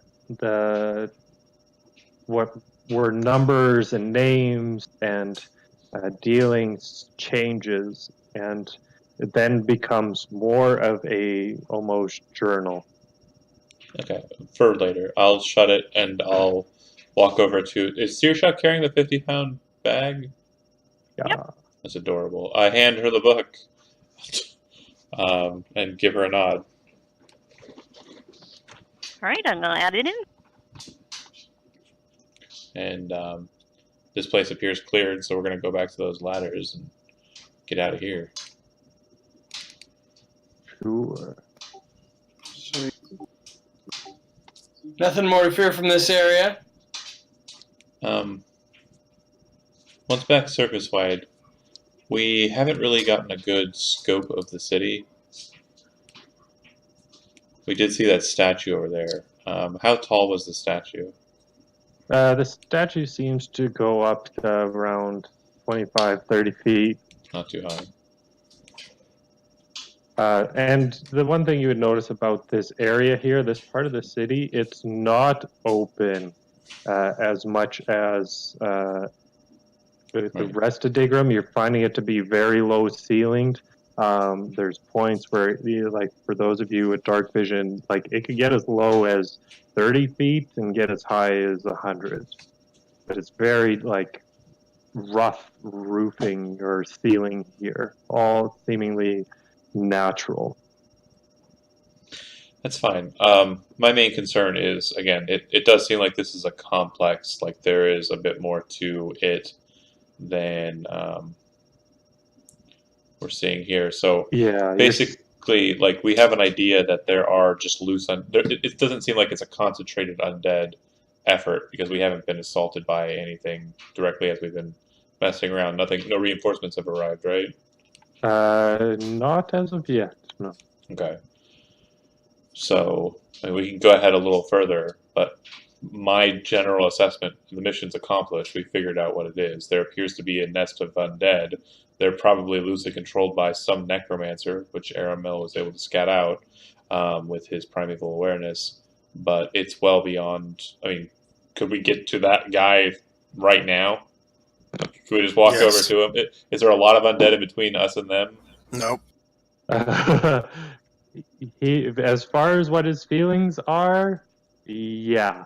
So when he used his primeval awareness, that guy's a good mile. He did detect a large force of undead, like a very great force, but that was in a similar amount of distance, but not in the same location. Then, other than that, there's a lot of undead scattered all through the immediate close area within several hundred feet. Here's my ask. It's a very simple one, and just to see if we can get to that directly. Is what I mean to say is he has an idea of precisely where the human in the mix is, or humanoid in the mix is. I want to talk to something that's not going to gurgle at me and fall over after it gets smashed to bits by our weaponry.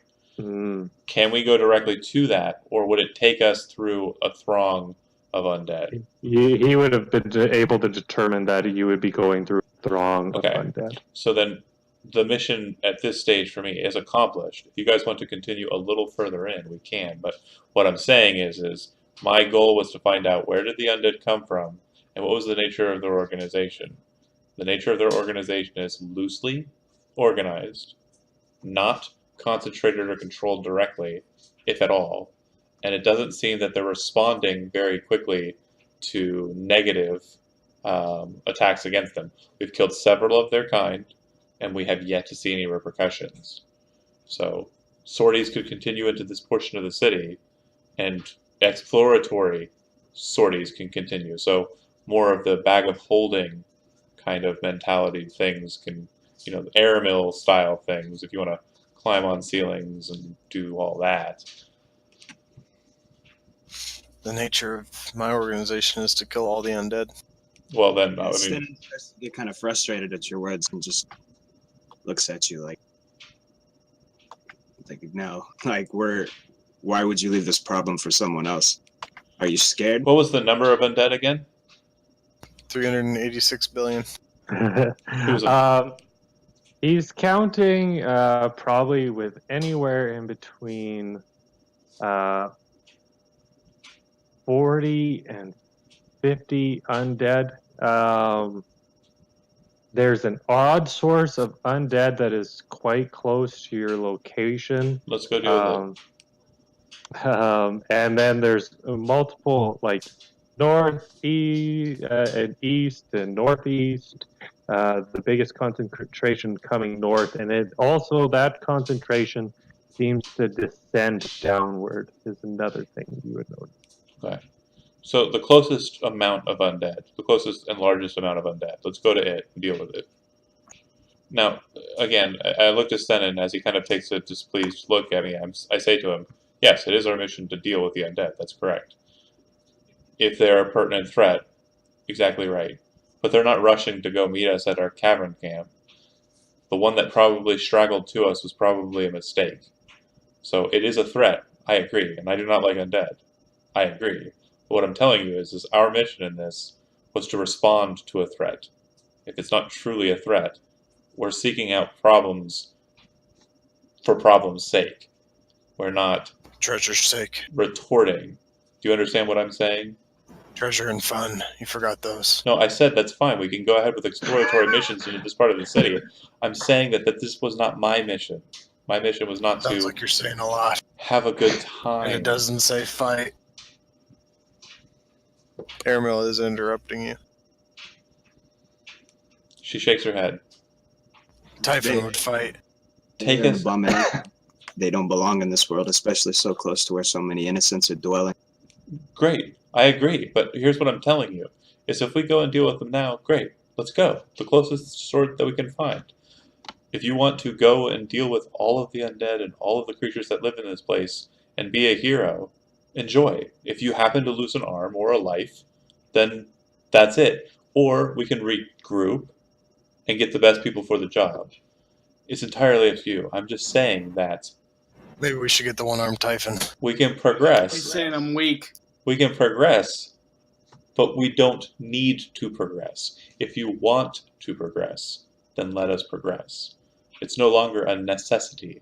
We're not retorting to a necessary threat. Do you understand? Then we will Yet- continue. I see one way over there. Then let us continue. What? Lead the way. There's You one guys off. have a light source. She sees 120 feet. No, because that would be within my view. Yeah, you would have him. I'm talking about the fact that you guys have a light source. As you're kind of standing there, you also see something else as you're hearing this conversation, and it is another white form, Searshaw. And the moment you do see it, it's looking out towards the light itself and then seems to disappear into the dark. See? All this talking. Now they've got Lead a the runner. way. One time just came by. Fucking one time.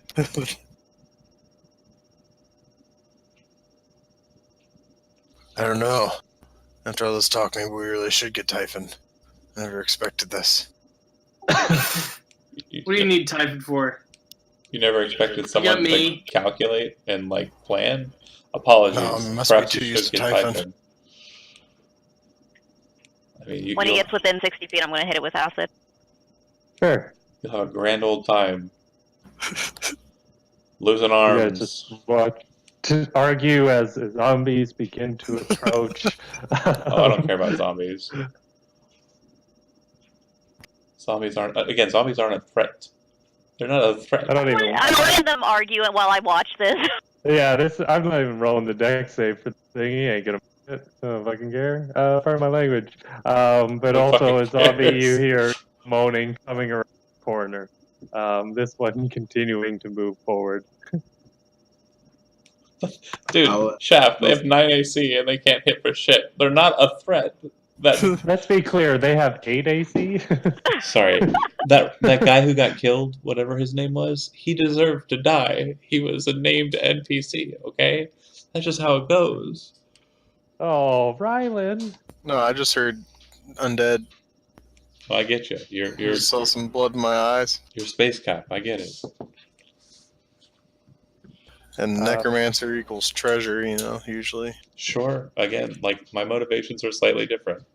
I'll run off to meet the nearest one. Sure. That's a- Roll me an attack roll against it, please.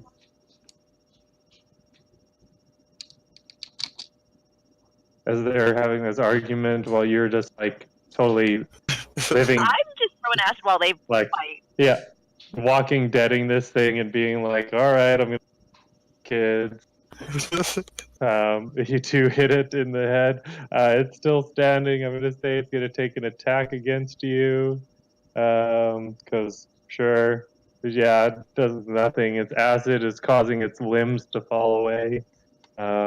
This other zombie though is going to come up beside you.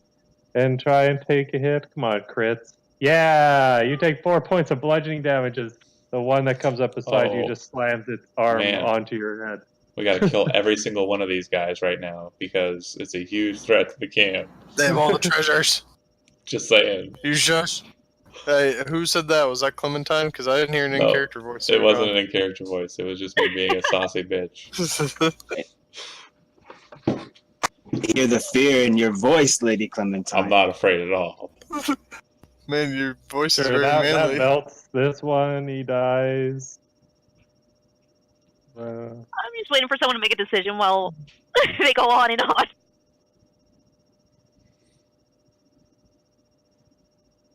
I say that as I'm swinging. Oh, that's cool. Sure. You got me. Girl. I'm sorry. Okay, hold on a second. Girl talk, real quick. Searshawn doesn't think this is we gotta murder all these zombies, right? Like, she's not, like, on board with the hobo, like, murder hobo. Like, Zombies mentality, are the right? hobos. I'm down. We can go on a hobo murdering spree. This zombie's continuing I to look her hit straight in the eye, and Denon. I'm literally make a decision and let's go. Just look at your XP bar, bro. Come on. Dude, they're zombies. Sometimes you They're gotta giving grind, bro. Dude, okay, they're giving us 7 literally XP apiece. 7 Like, XP apiece. It could be a rat, and they would still be out here killing them. I'm telling you, we're wasting I have we could go 3 stomp on some level 3 anthills spells at this rate. Okay. and channel divinity destroy undead. I haven't even Check fucking this out. done anything. Check this out. Okay. All right. I'm gonna get you. You ready? You ready for this? Okay. Have I hit Stenon Is there yet? still a zombie? Is there still a zombie? The last one did hit me, but my heavy armor reduction doesn't make it do anything. Is Oh there, god. is there However, I will zap him for hitting me. Sure. No, don't waste it. I'm gonna just walk over and slash him with my sword. Okay. Stenon Okay. goes to channel some sort of spell, and Clementine's like, "What are you doing?" Don't waste and your then is going resources. to run a blade through it. Oh no! Oh, I hit it Alright, with a what's your fail. second one? I hit it with a crit Roll fail. again! she's frustrated, obviously. Yeah, you're just trying to. You're not even looking. When, I hit with a crit Point. fail though. Like, look at So that. he's still looking back, yelling at me. No, stop for a second. Like, I know natural one it's always not an misses. active. I know, it's It's not an automatic miss, but look, it yes, you still did it. hit its AC. Did the first one kill it? No? Oh, was there a first one? Oh, no, but it's on fire now. It ain't. Okay, and I swing it and miss with the second one. That's fine. And I look Yeah, at it, it's gonna. and I say, just kill this thing real quick. And I'll solve all our problems, and I'll give you what you want, Stenon and Aramil. He does get one more hit against Stenon, because why not?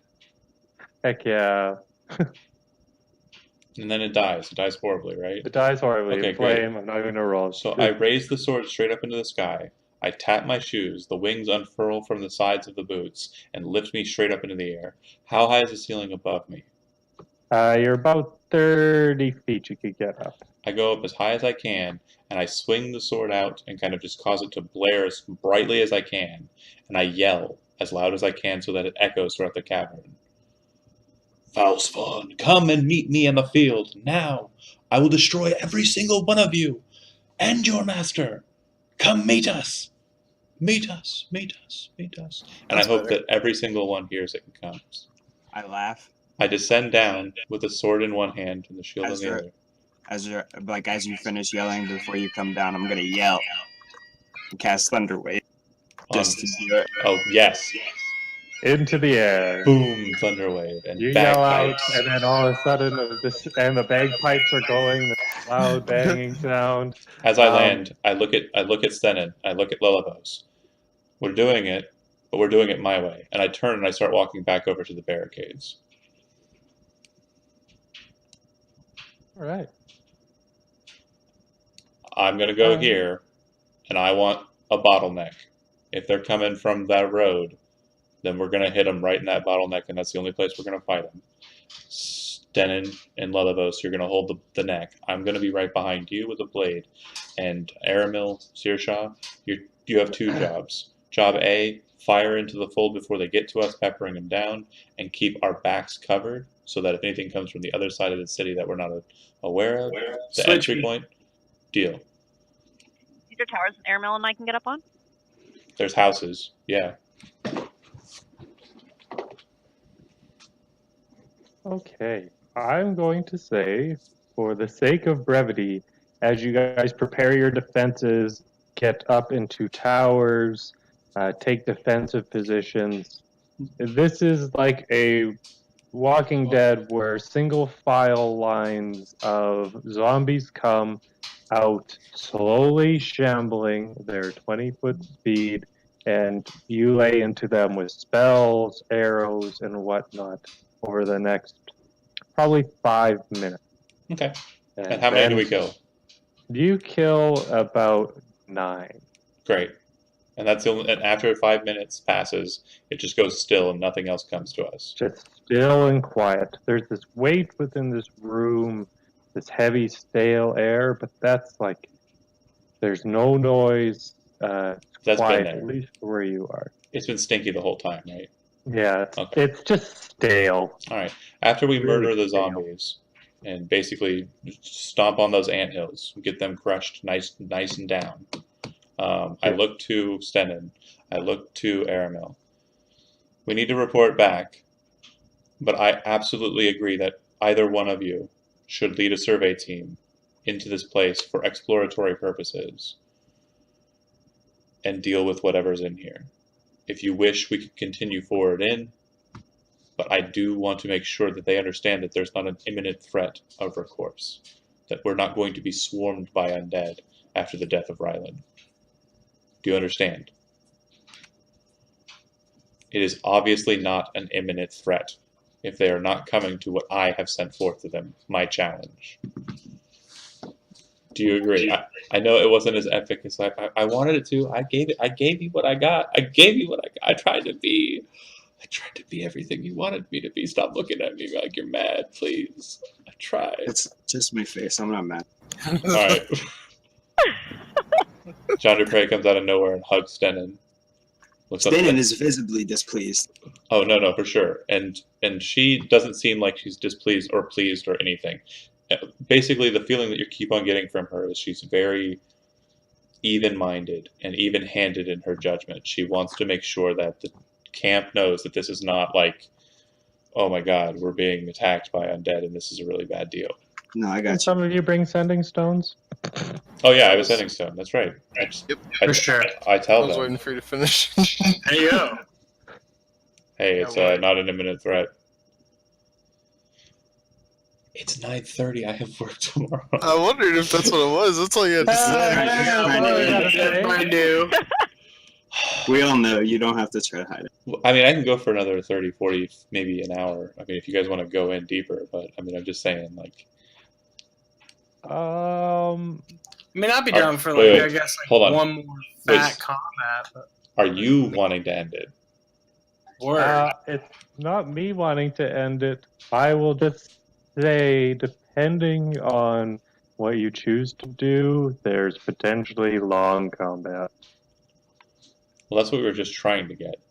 How long are you talking? Let me look at what it is. We want that. Let's do it. We go that way. Some sort of magical source is pulling us towards it. Yeah, that's. I'm not going to tell you which direction to go. I think just about any of them could be long. One might Oh, be wait, a wait. little longer than the other. Hold on. Hey, Aramil. Use your superpowers to tell me where the big fight is. I use my spidey senses and try Spice to is put my tingling. ear to the ground.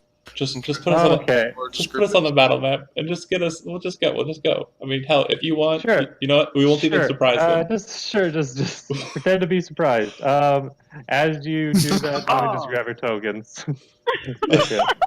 Whatever. Tell us narrative, like why we're going to where we're going. Using his primeval awareness, the one thing that really stood out to him was this one sense of this odd feeling that he got off in the distance. Though it was fairly close, it's just something didn't feel, right to him about it. Its presence was unnatural even for the undead, and as he focus you, give you a direction, knows it's close. He's like, we just got to go down the street and turn left, and I'm sure we'll find whatever it is that thing is. I'm gonna put you guys in because why the fuck not?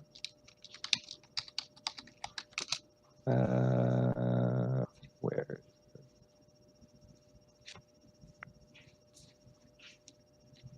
Oh, Aramil and Searshaw should never have come together. Yeah, we did the last one together too, and there were so many gems, and Aramil was just biting his lip the entire time. Alright.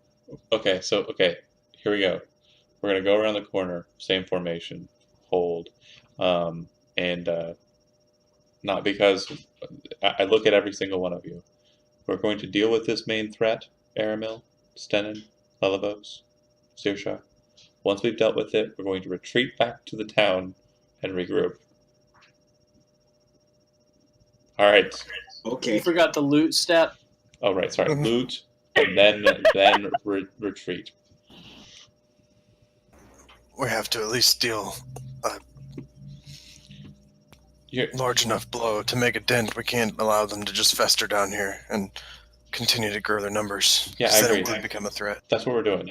That's this thing that we're doing right now. So if you could just shut up and let us get to it. I'm saying we're getting to it right now. Just shut up and let us get to it. Are we in it? Yeah, you're. I'm stalling for the DM. You guys are. Yeah, no, you guys should be on the map, I believe. You're at the bottom of the map, sort of area. Sorry, what's his name? It's not Stenin. Lelibos. Aramil. Oh. You get the feeling that you're like just around this corner. It's very close. It's just around this corner. It seems like it's very close. Around the corner in formation, how far up should we go before we see something? Can I put a crate using minor illusion just at the corner so he can have a peek around? Sure. That someone can have a peek around the corner and see what they see. Let us know what they see. Well, here, how about I mean, honestly, if you want, I can make one of us invisible. I mean, I got dark vision. I can hide behind the crate. And see. I mean, again, the sneaking forward and checking ahead. I mean, There's some stuffs down there. Just peek around. Aramel's peeking around the corner. Yeah, Arabelle, if you peek around the corner, minor illusion, there's just appeared out of nowhere to these whites who are standing guard. They both look over in your direction as you're looking at them. You see two whites, similar to the ones you fought before, but also this sort of gated tower. It looks newly constructed of bone material, except for the gate itself seems to be a writhing mass of flesh. They both call out, and you watch as two forms seem to walk out and be constructed of the material of the gate itself as they pull away from its form. this is what you wanted.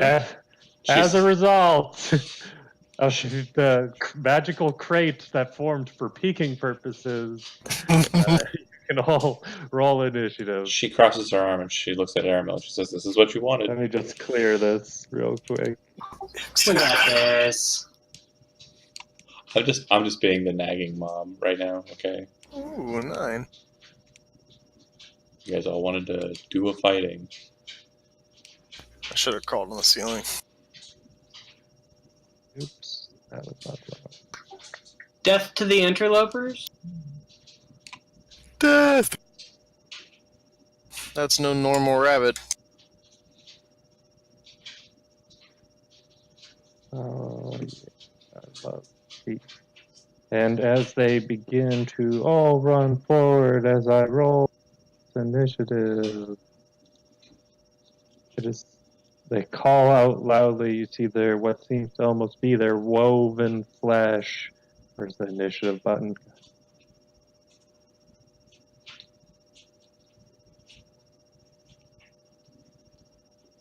Of course not.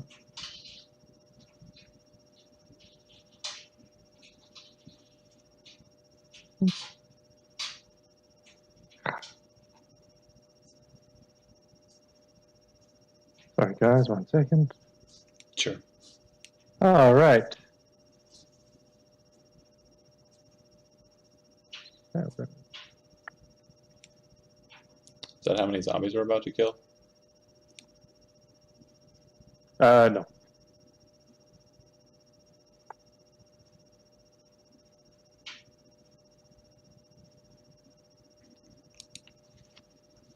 All right.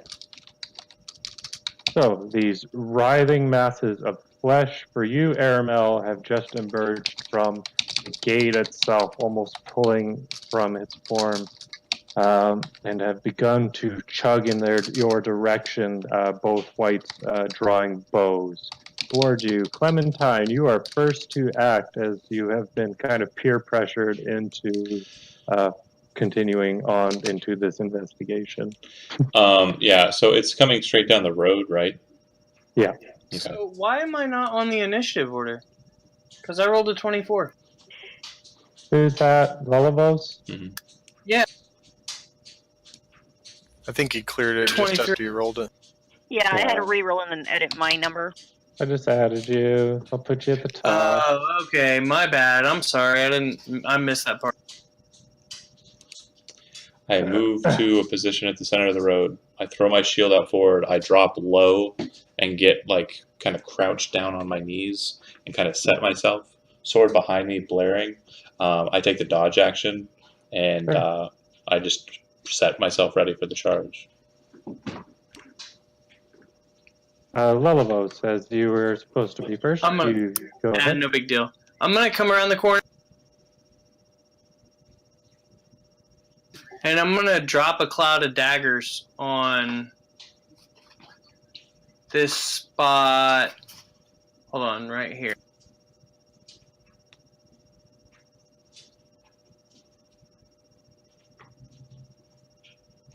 So that it's like overlapping both of their areas. Okay.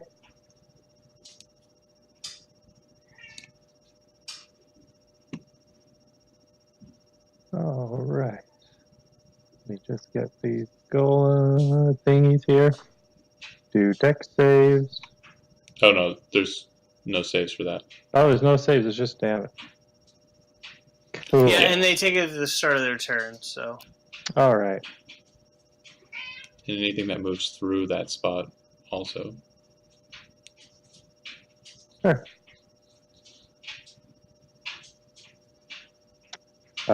White one is going to take a shot at you, Lullabos.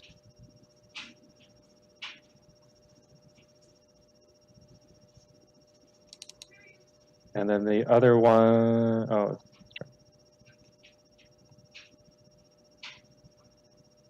So, 2 longbow attacks towards you, Lullabos.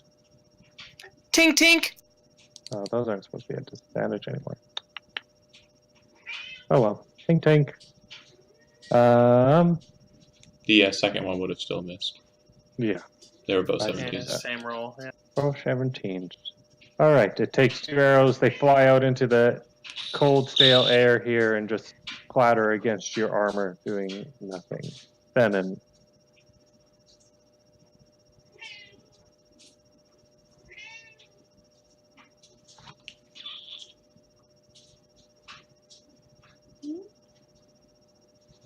Handle that, bro. Venom. Yeah, I double move. Sorry, I was counting squares. Okay.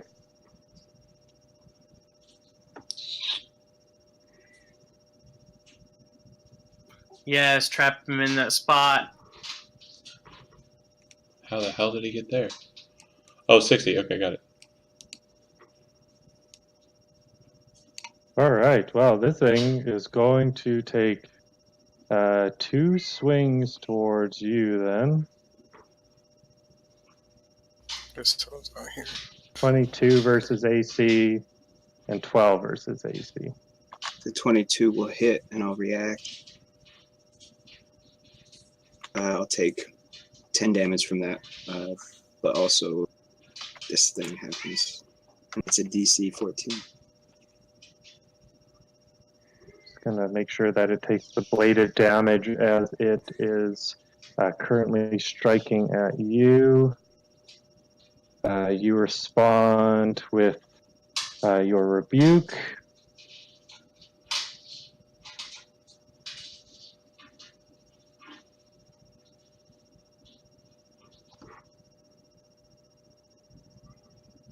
And it is able to avoid or take half the damage as you bring up the flame. Thunder. Takes half, but you watch as the flames seem to lick over its form. It seems to really burn and singe. It's sorry, it's thunder damage.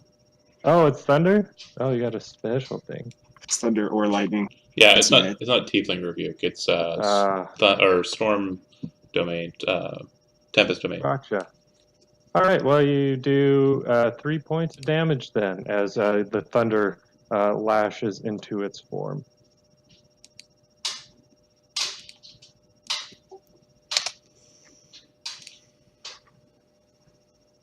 Nice pinning him there, though, because that spell just stays there and just does damage. Yeah, that one would have taken the 13 too at the start. Yeah, it took the 13. Cool. As the blades were cutting into its form. Caramel. This is for reference. Charge!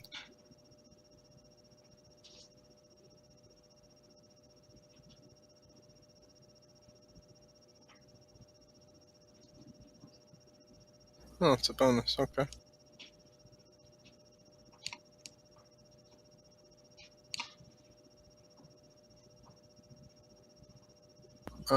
That's gonna hit Stenin too, though. These scorpion-looking things, you said they're just flesh abominations. What they look like. Large, almost golem-like mounds of flesh that just seems to be stuck together. You can see the seams where it just looks like almost like wounds, but they don't bleed or seep or anything like that.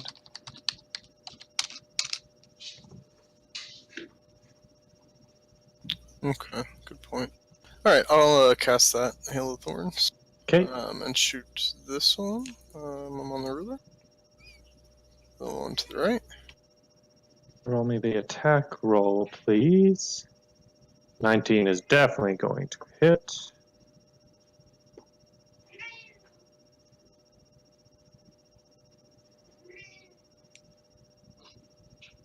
Give them both dexterity saving throws. So it should hit both of the flesh golems or whatever, and then the right white. Right white. White on the right. Right. That's right. Well, that should be with advantage. I'll just roll that one again. And this one.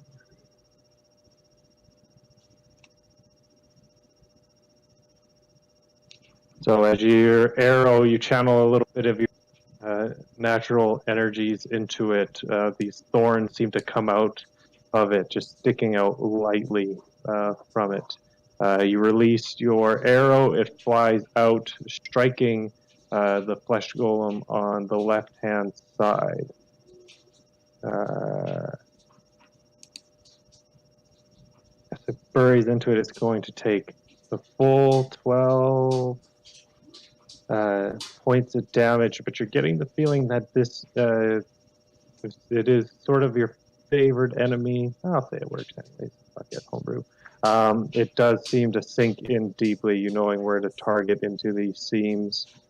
Yeah. And is that 7 your damage for the Hail of Thorns? Yep. Okay.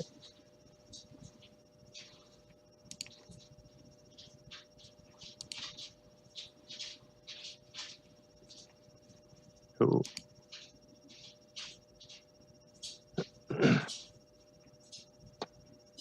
You watch as it seems to shudder and quake a little bit, having just been assaulted by both this daggerous cloud and having thunder damage dealt to it. The others have thorns that fly into their form.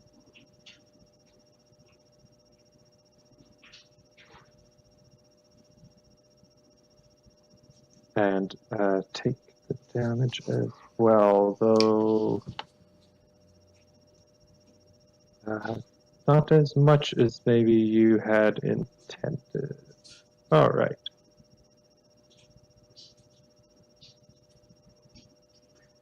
Take another time. Oh, so much math. Sorry. Oh no, it's all right. But they're still up, still looking fairly viable, and seem to be heading towards clobbering Stenin, except for this other flesh golem. The one I believe you struck the middle one, correct? Yep. Yeah, he's going full sprint down towards you. Let me just see what his speed. Oh, and I was going to hide behind the corner from the longbows. Yeah. Not so much towards you, but coming into contact with this group. But that'll be its turn. And it took 13 at the start of its turn, right? Yes, it took 13 as well. And then a white. This is the white on the right. The white is the one on the right, and it is also going to take shots at the group that is currently approaching. I keep closing my sheets.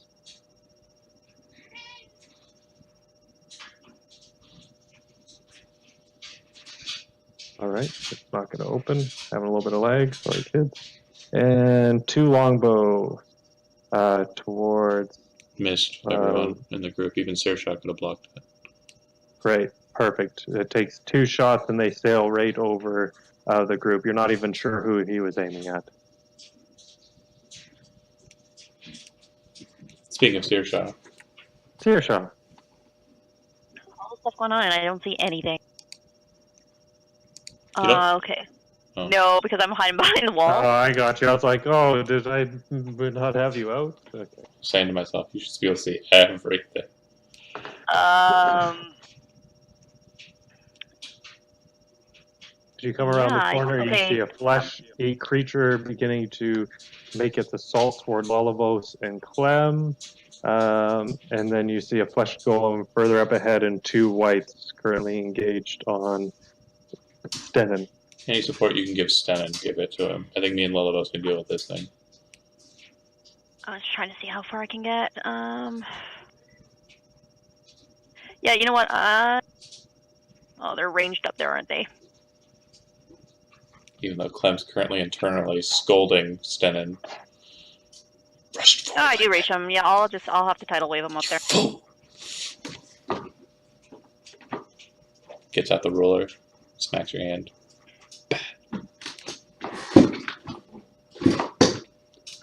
Let me pull out the measuring tape.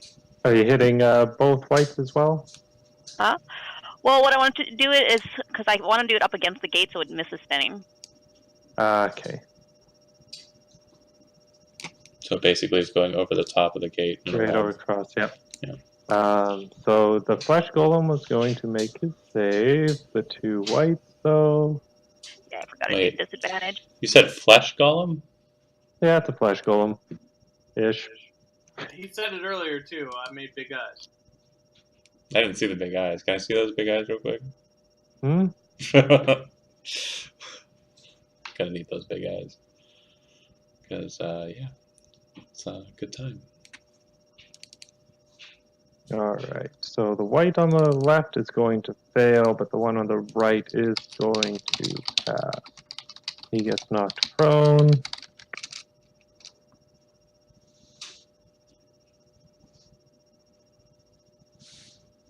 Only going to 12.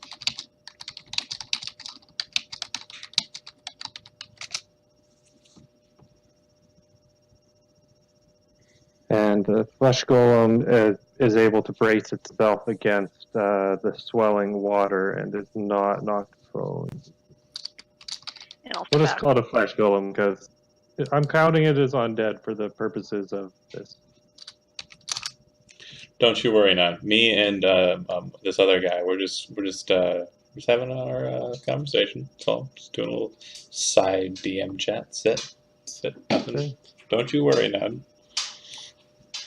Top of the round, from the wall, pulling itself from this fleshy material that seems to writhe and shift. Another flesh golem pulls out. Stannon, you would notice just due to proximity, is that the quivering of this mass has all of a sudden stopped.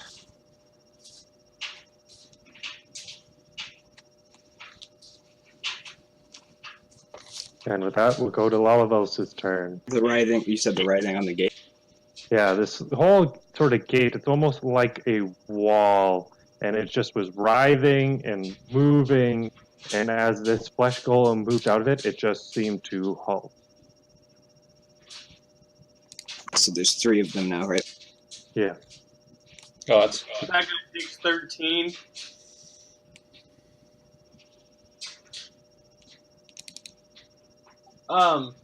So I'm just gonna, I'm gonna maneuver behind this thing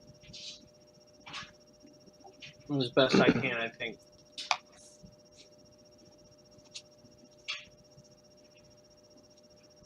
Sorry, what was that? maneuver. I'm gonna maneuver behind Maneuver, this thing. sure. And poke it in the butt. And then I'm gonna poke it in the butt. You go to poke it in the butt. Roll me an attack roll, please. 3 in a row. Wow. 3 in 3 a in a row. row. I'm gonna grant inspiration to my good friend Stennon up there. Sure. I'm inspired. Then you all of a sudden feel inspired as you watch Lullabos aim for the butt. He just turns and gives you a wink, and you feel great all of a sudden. Hell yes, I did. I love it. Clementine. I'm gonna smash. Heck yeah, you will. Hit. All right. Guarantee. Yeah, you definitely hit it. Second attack. You slash across its form. Hit or no? Yeah, they don't have a lot of AC. I'm trying to gauge it. That's all. Yeah, you Okay. strike it twice, and it seems to actually make the golem light up a bit. It seems to look at the places you've struck and almost be distracted by it. Okay. It's not dead though, right? No, it is not dead. Okay. I'm gonna go ahead and give him one of these. Do it a couple more times. We'll say with your first one, you knock it down dead. Okay. You come and you slash across its form, and it is just enough. As you drive the blade through, the fires begin to lick up its form, and it falls down. I leave the the sword ground dead. stuck in it. As it drops away from me, I just let go of it as a free action, still stuck in the golem. I'll Sure. doff my shield as a portion of the action of drawing the bow for the last attack. And I'll Sure. fire an arrow at the one closest to Stennon. So I'll dragon bow attack. There it goes. 10 damage. That's to the golem. To the one directly next to him, yeah. Okay. Your arrow flies out and over Stennon and into this fleshy abomination's form and buries itself into it. Okay. It And seems to do some damage. as a free action, I just kind of throw the dragon bone bow aside. Okay. The Dragon Bone bow? I took your bow from the group fund because you were like, I don't want this while you were in town and got the dwarf bow. And I was like, I need a bow. I'm like, oh, there's a bow. Sweet. So this white is going to get up and draw his blade and begin attacking Stennon. You will take a longsword attack. This one is going to come down two-handed. Oh, yeah, great. And then it's going to 19. Does that hit you? No, but that's damn close. All right, it slashes down two-handed and reaches out for your throat. You're able to block the first blow as it's reaching out. You just take a step out as you feel this dark energy just writhing from its hand as it closes its grasp just a mere inch from your neck. Your turn.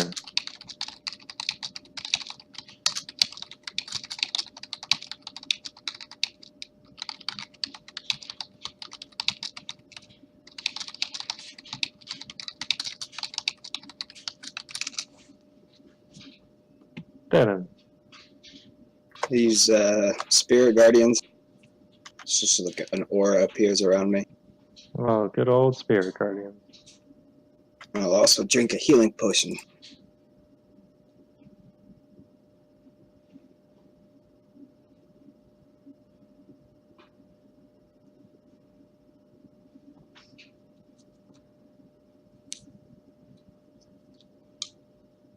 All right. So these spirit guardians, what do they look like?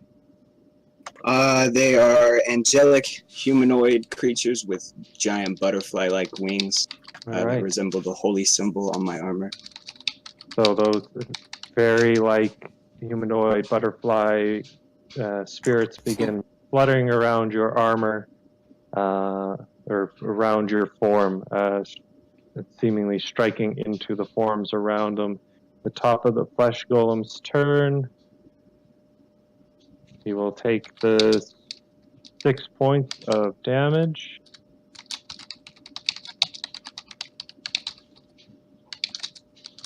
Unless you want to re-roll it. You rolled pretty bad. But this flesh golem is also going to take the 13 points of damage. And as a result of that,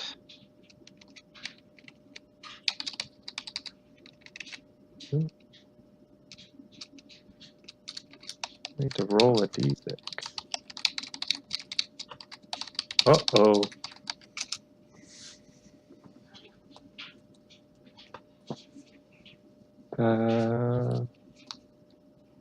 So,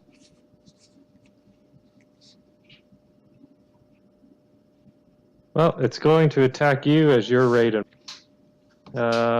Still, as it had just been attacking you, but it's now very upset. Oh, snap. And 20 and 23. 23 hits. So he takes one swing down onto your form, this big club-like fist that misses, but then he brings both hands together and comes upwards, striking into your side. You use Aelith's Rebuke as it's going to attempt to dodge. It doesn't. Thunder damage too, by the way.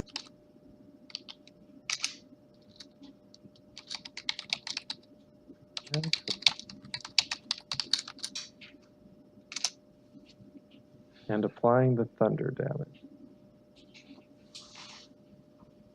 It will take an additional 7 points. Right after being hit, you channel your rebuke, and this shockwave emanates from your form and seems to shock into this creature.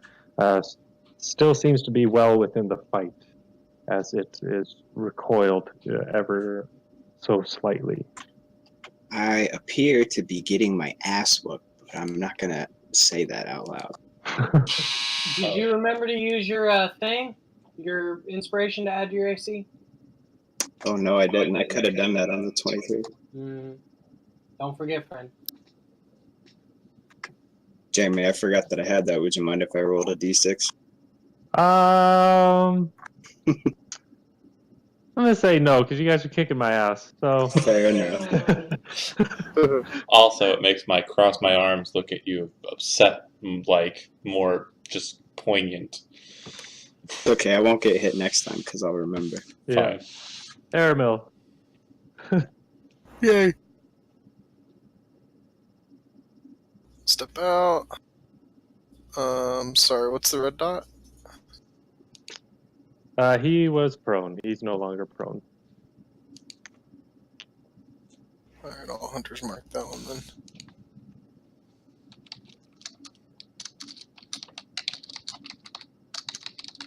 And shoot. Okay, roll me those attack rolls, please. I tried to roll it. There you go.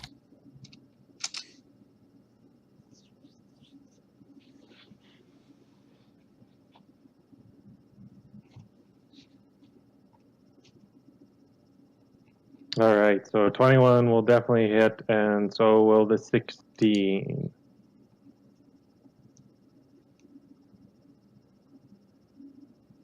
With those two shots, you fire out your arrow, and you just essentially pin this white to the sort of column of bone that is back there. He looks over to Clementine Yeah, and just nods. you're good. Sorry. Every time they start the round in the ore, they also take the damage again. So this one is going to take that damage as well. And he's going to take the 13 points from the blade cloud. Yeah, you guys are just hitting them in the beginning of their turn. You're like, oh, what? You waking up for work? Whoosh! Ah! Yeah, that's exactly. What the heck, guys? Just There we go. slowly chipping them into berserk mode. Oh, by the way, if Clementine was more petty, she would say, "I already killed one. What are you waiting on?" So this Oh. one's going to move to your Boy. back end. Chick. Wake up, fight! And is going to slam. I have advantage off. Good. I can't hit shit. I'm assuming 19 and 12 miss you. Correct, sir. Berk. This tenon is made of metal. And lightning. Thanks to my boy Bunder. Rip. No, did you get an adamantine plate? No, Oh, what'd you get for Christmas? nothing. I You- have Oh, You need to post something. It's probably right there in that bag. Seriously, I could just hand it to you. It's all good. oh wait, this guy's dead. I didn't realize I had so many magic items until I just started looking at my character sheet. I've already got quite a few. Yeah. But Shoot, one more is not gonna hurt. Hey, but don't pass up a freebie. I already had the jab. Earshaw. You already had a cloak of protection. I gotta see what's going on. Can't see a thing. Yeah, step out.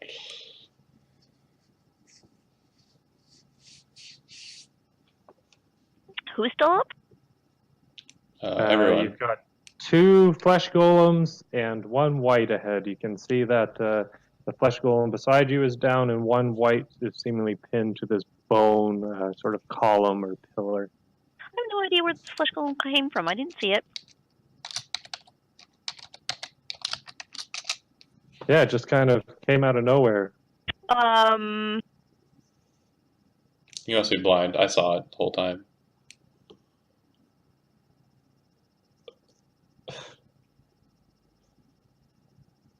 It was a All right, I'm gonna. Sorry, I was trying to think what I'm going to do here.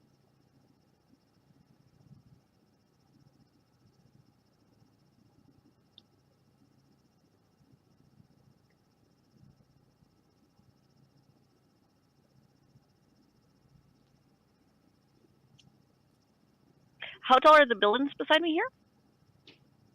The building's probably around 10 feet to get to like the roof, and then they would probably go up as high as 15 at their peaks.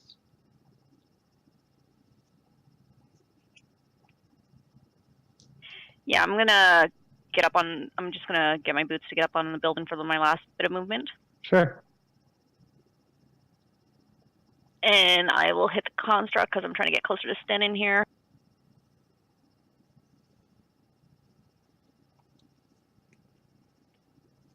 The backline one, right? The one that's in the blades. Yeah, the one back in back. I'm trying to see. I should be able to hit 2 of them if I put it in the back and not hit Sten. You can do, yeah, you could do either the 2 golems or golem in the white. Well, not gonna bother with tidal wave right now because I'm gonna hold on to that for Stenning. God, my spells don't want to load. Oh my god. I got mad healing spells if you can do some damage. Well, no, I'm gonna catch up to you in a sec. I'm trying to get up close enough so I can haste you, but Fading the 2 golems? Is the plan, or? depends if does the white look hurt from where I am? Yeah, the white's been hurt quite a bit. I'm thinking the white and the golem beside it. Okay.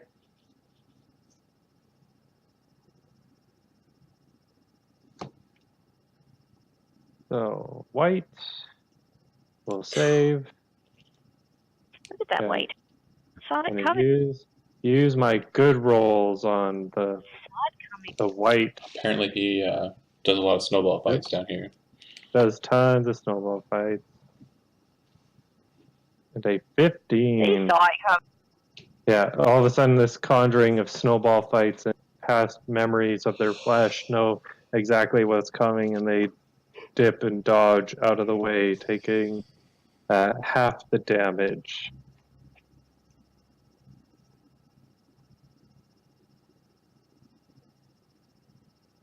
So, 20. The white's looking like it got rocked. It gets hit by one snowball in the face, and you can see it's a little taken aback by it.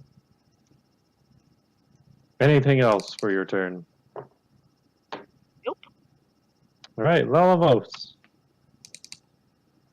Well, I'm just going to do my job and charge up here and bang on this dude before he can get to the rest of the party. Bangers. We clocked in. We got to go to work.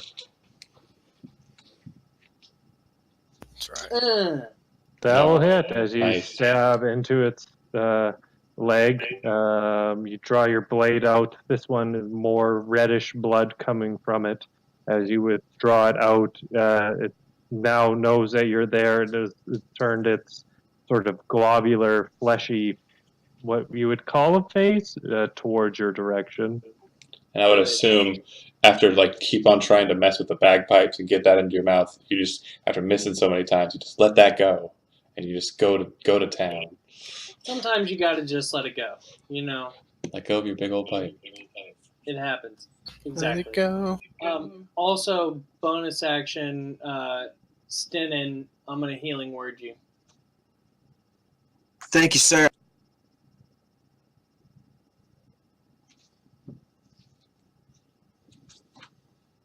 Oh, that is terrible. That was a second level one. Yeah. These warm feelings flush over you as Lalavos says some kind words to you, but the energy fills you and seems to reinvigorate you for the coming onslaught of these flesh golems and this white. Clementine. I'm gonna fly straight at its kneecap with my shield. Athletics Sure. check to knock it over. I got 15. What do you get? I get a 12. Good. You knock this big boy to the ground. Falls over, and I'm gonna go ahead and get advantage on these 2 attacks. Yes, please. And that'll work. 18 will hit. A little bit more of that. And that'll hit. It seems to writhe and reel towards the flaming damage that you give it, not seeming to like it. It's kind of rolling and writhing back and forth. It's seemingly almost in a sense of pain, which is something you've only seen in these flesh-like golems. It's fighting me. I understand completely. It's fine. Oh, Is it holding its knee and Peter Griffining? yeah, actually, that's where you hit it with your flaming sword. It's That just shield right in and the knee just- twice. Right in the knee twice. Fuck this knee. After tripping him. The white will take 6 more radiant at the beginning of its turn. Yes, he does. And, he is still up as these butterfly humanoid creature, spirit things fly in and out of his form, almost bludgeoning him. He's going to take 2 attacks towards you, again with a long sword and a life drain, because, 21 versus AC. Use that inspiration, bro. Yeah. Boo! Feeling inspired at the last moment, you're able to get your flail into the hand where it was trying to grab at your face, avoiding. You can feel that dark energy pulsing from its hand, but is not able to grab you. 10. I am gonna cast Shatter on the two golems. Sure. But you're holding your flail in place. You take the time to cast.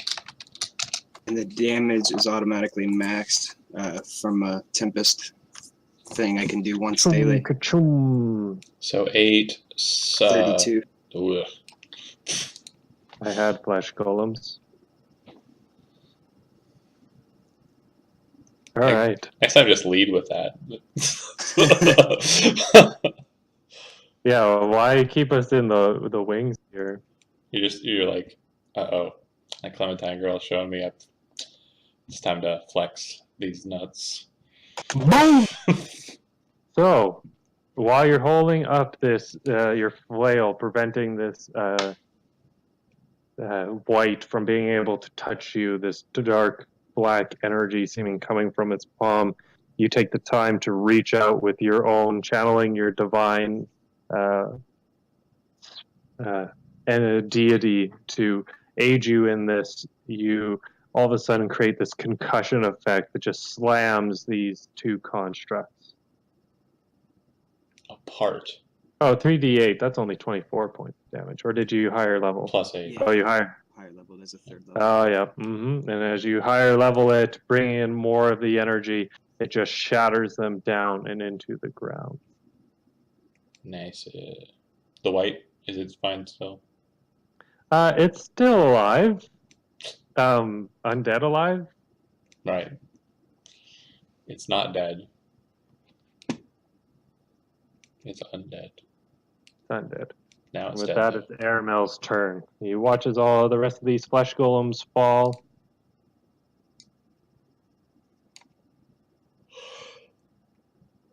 I'll cap that one. Pew, Roll me some attack rolls, please. pew, pew. Oh, yeah. And that's enough to finish it off. You rinse and repeat, taking aim, and you pin this one as well to the stone bone pillar that is here.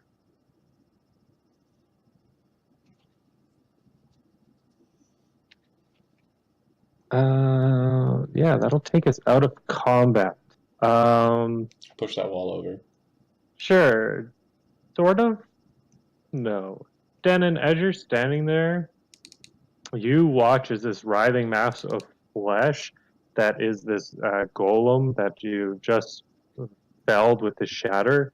Watch as the flesh is now beginning to it looks like it's beginning to roll and writhe backward into the gate. And anyone close to one sees that these little fleshy bits seem to be sloughing off and heading back towards this gate. I'm gonna push the gate over.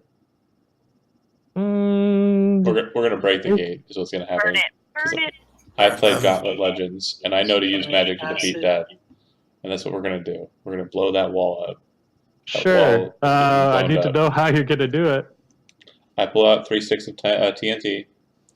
Hook up some C4. Honestly, Blast of acid. yeah. I mean, we can kind of. Stenton's really strong. I'm not terribly strong, but I mean, I can push. I'm super strong. The Lobos has got meaty arms. Just can we push it? It looks like it's made. Like you've seen 300, right? Yeah. It's a big wall of like bodies, right? Yeah. We're pushing it like that. Like that's what we're trying to do. Sure. Can we do it in slow you can motion? certainly try. Give me an athletic. Can we put oil check. over our bodies real quick? Hold on, I want this to happen. Stan, I'll let you make the check and I'll assist. Right, likewise. 22. All right. So here's what happens. This being not something maybe you were familiar or really thought about. You're like, oh, we can just push this over. And for you, Stenin, as you're pushing, aided by those beside you, you just put your arms through, and then all of a sudden you're on the other side. You haven't pushed this gate over. You are dirty. You are disgusting. You are covered in this gross blood. The mass is still behind you, not turned over. Yeah. All right. Well, I'm gonna start just hacking it with fire sword then, Sure. until there's not any more of it.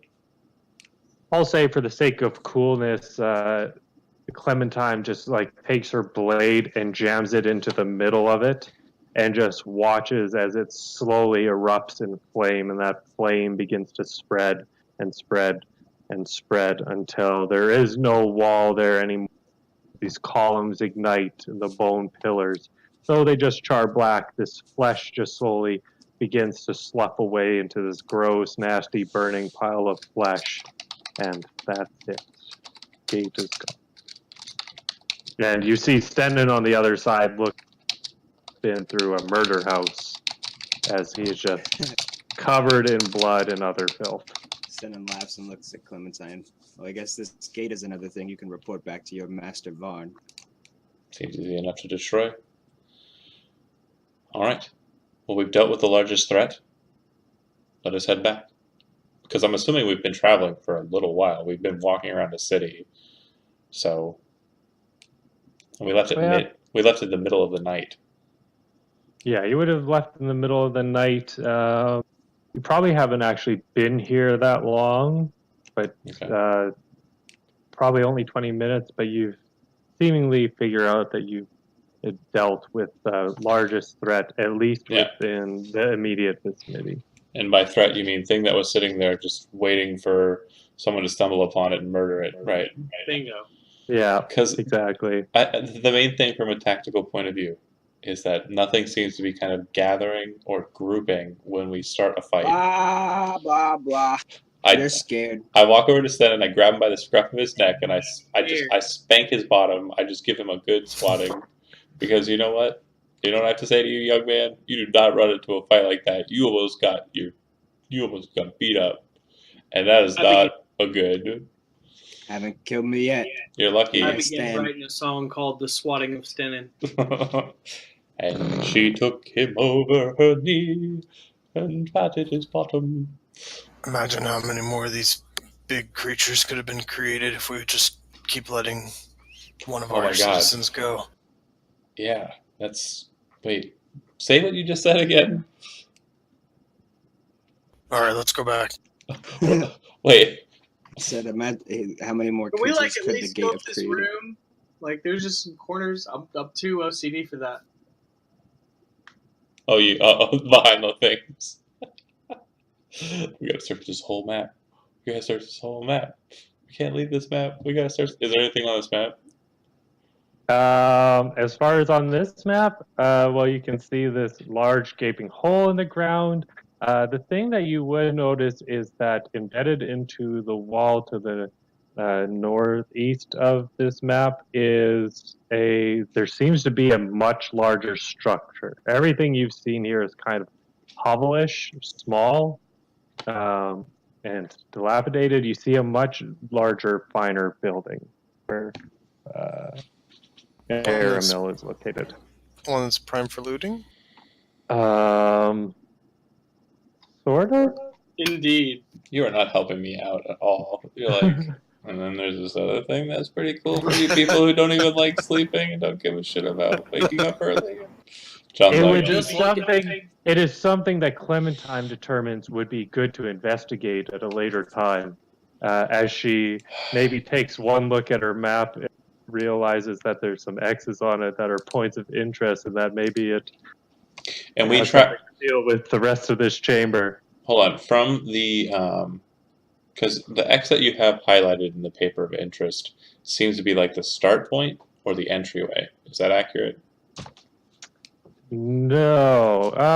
Is that I'll unintentional? just say for the sake of brevity, as you look at the map, you determine that the flat edge of it at the bottom is kind of these point of entry.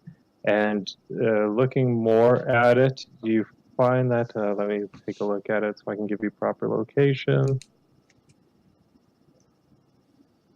Paper of interest. That's what I named it. As you're looking to that closest X, you've basically been able to determine that must have been the church.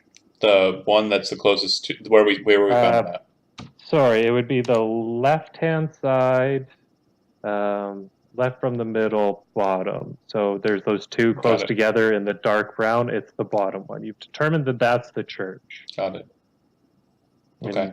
And then we traveled also to where? You've also determined that you've gotten to about, there's this little jut point on the right there. Mm-hmm. That seems to line up with the gate, and that this large building in the corner that Airmill scouted out seems to be the portion for the other X. The X on one of the other X's. The top X right. Top right. So the one X there. So basically, bottom left, far bottom left, yeah, and far top right are the two X's that I have identified. Okay. Yes. I look at Airmill and I look at Stennen, who are interested in this matter.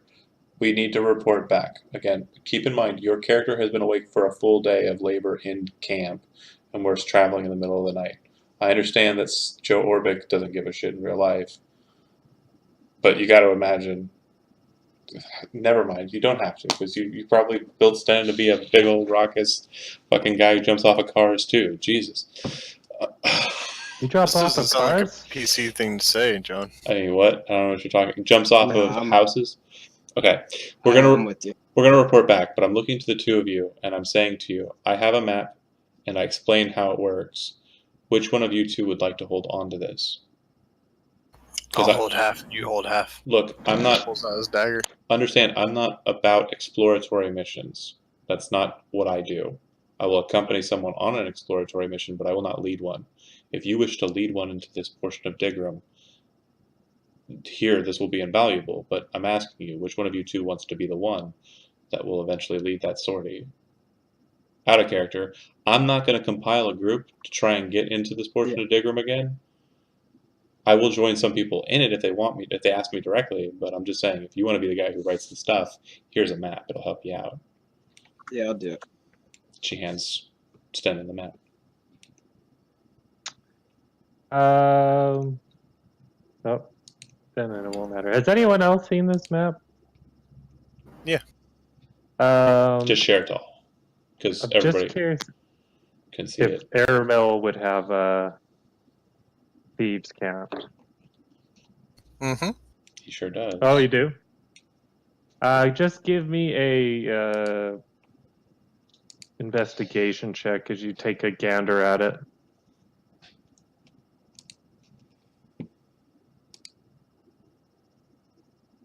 Then we'll call her. You see the faintest outline of markings on this thing.